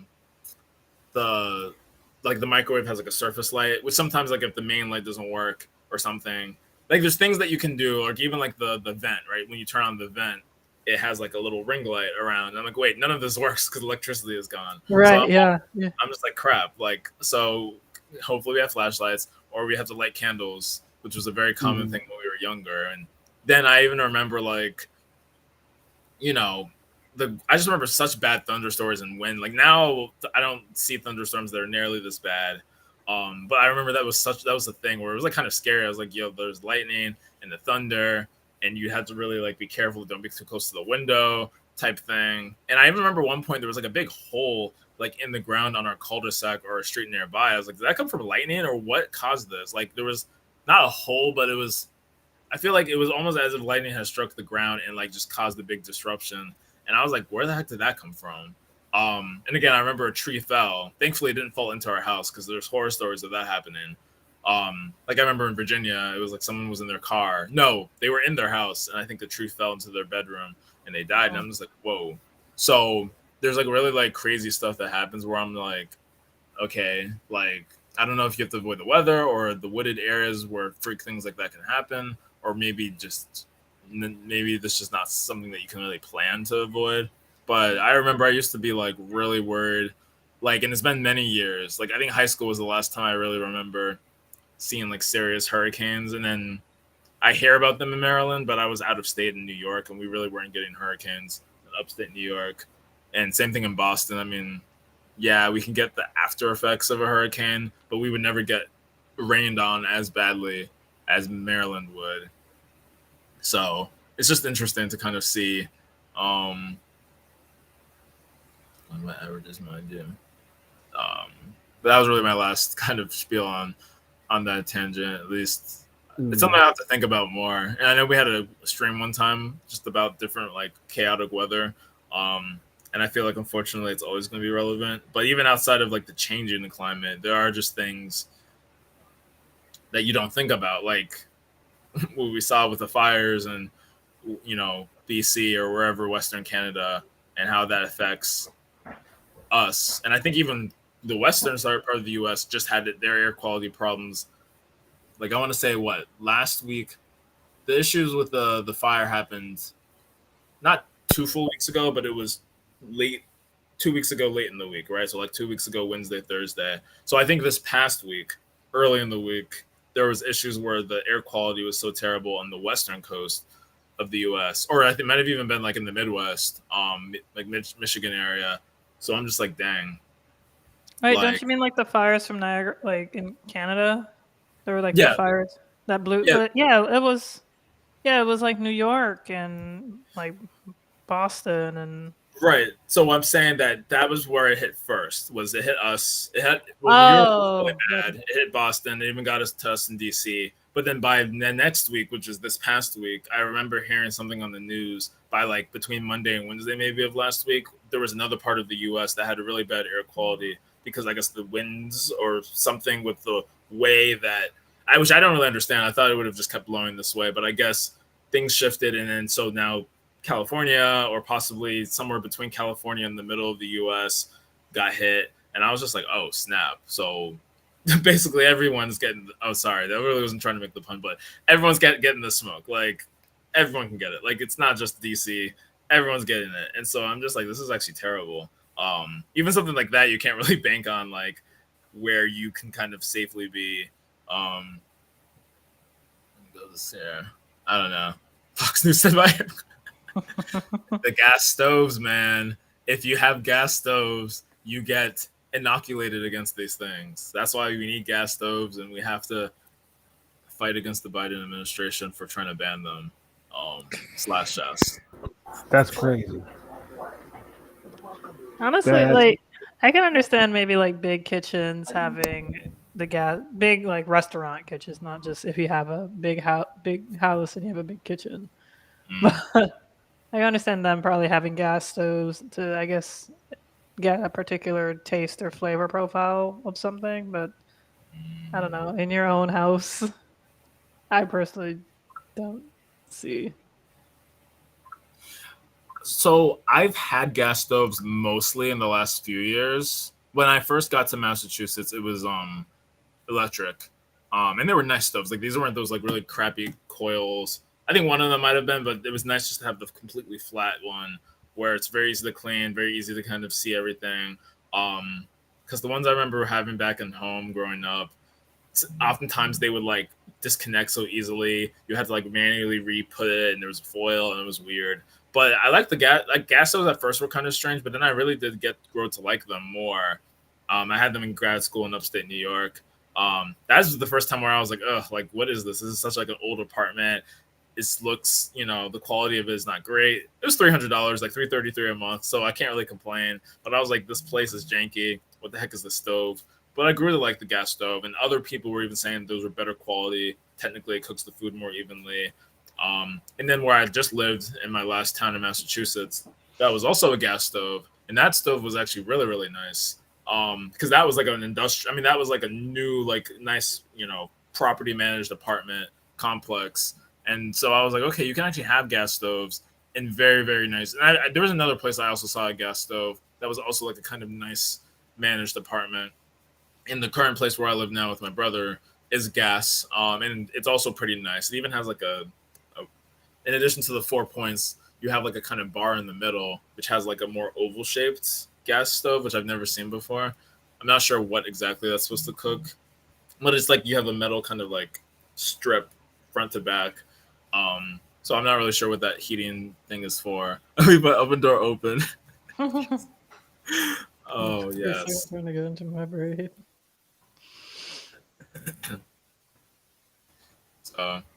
Yeah, when it comes to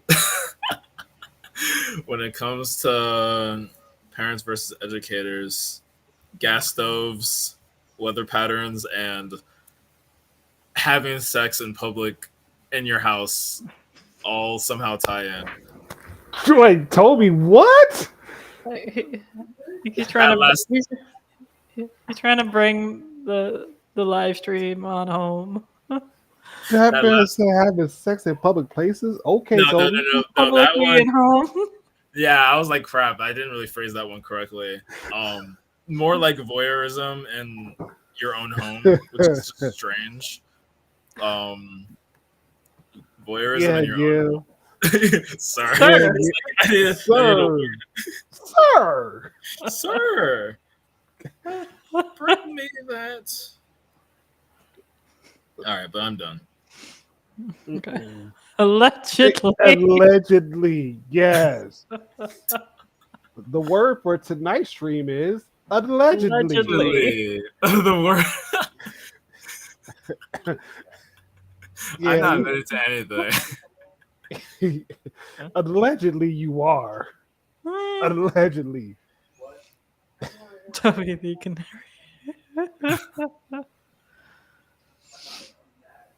Where is that from anyway? The word for today is, I don't know if it's Arthur. No. Maybe some children's show. Some children's show. Mm-hmm. But anyway, I'm going to find that later because there were some Arthur memes speech. that I've seen. We have to bring this non-children's show to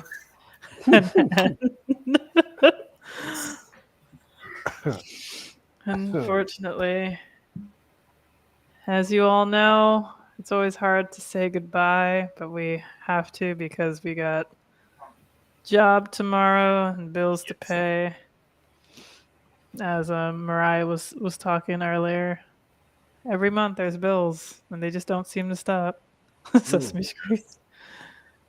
So, with that said, we'll see you all next week. However, of course, you know that you can join us in the Discord, which I'm going to be putting in the chat. Mm-hmm. Who would have the final say? Not Toby Spare Bed. At least, good. Wow. Shots fired. True. Yeah, Toby Spare Bed still has a lot more to say. I guess probably invite the bed to the PTA meetings. That's crazy. That's what Sesame Street. Okay, yeah, Sesame. That sounds about right. Yeah. I'm not saying allegedly saves you every time, so it must be true. I love those crime shows. Learned quite a lot from. Actually, allegedly, I'm just gonna say allegedly and stop there. Before someone thinks that I'm. Anyways. Isn't there someone you forgot to ask? Oh, I think what you're getting at, Chad, might be what I'm thinking. If we're gonna have our last minute guest come on again, not guest, but our last minute viewer sign out. I'm just waiting for Mans to show up. Marmo Tamagos? Yeah, but I don't know if that's what Chad. Yeah, I was wondering. That's why I put the Discord in the chat because I don't think he's joined the Discord yet. And like we want, like I don't know if it's a, I don't know if it's a man, woman. I don't know their gender. I just assume it's a guy. May not be. Yeah, I don't know. Marma Tamagos may just be a figment of our imagination. I don't know. Might just be. I don't know the spiritual being of the Melanated Council, the guardian, the spiritual guardian. I'll take it. Always I just will. watching. Yeah. There are Santa Claus. Or Santa Claus. Oh man. But yes, of course, as always, please join us in the Discord throughout the week. Yes, the Watcher. And as always, we love you all. We wouldn't be here without you guys. We appreciate you all coming in and joining us every week. That's it. Bless you. Thank you. Thank you. And bless you all, chat. If any of you all sneeze throughout the stream, we don't know that. Right. Oh, that's crazy. Yeah. I know. People sneezing in the background. Right, they could just be sneezing. We're just not blessing them. It's like so rude. That's of us. How dare we're terrible hosts. How dare we? How I know. dare we? But as always, we love y'all. We can't wait to see y'all next week with a new topic. But as always, join us in the Discord. And we'll see you all next week. Alrighty. Peace out. Bless you, Rocky. Bless you, Rocky. I'm dead. Bless you.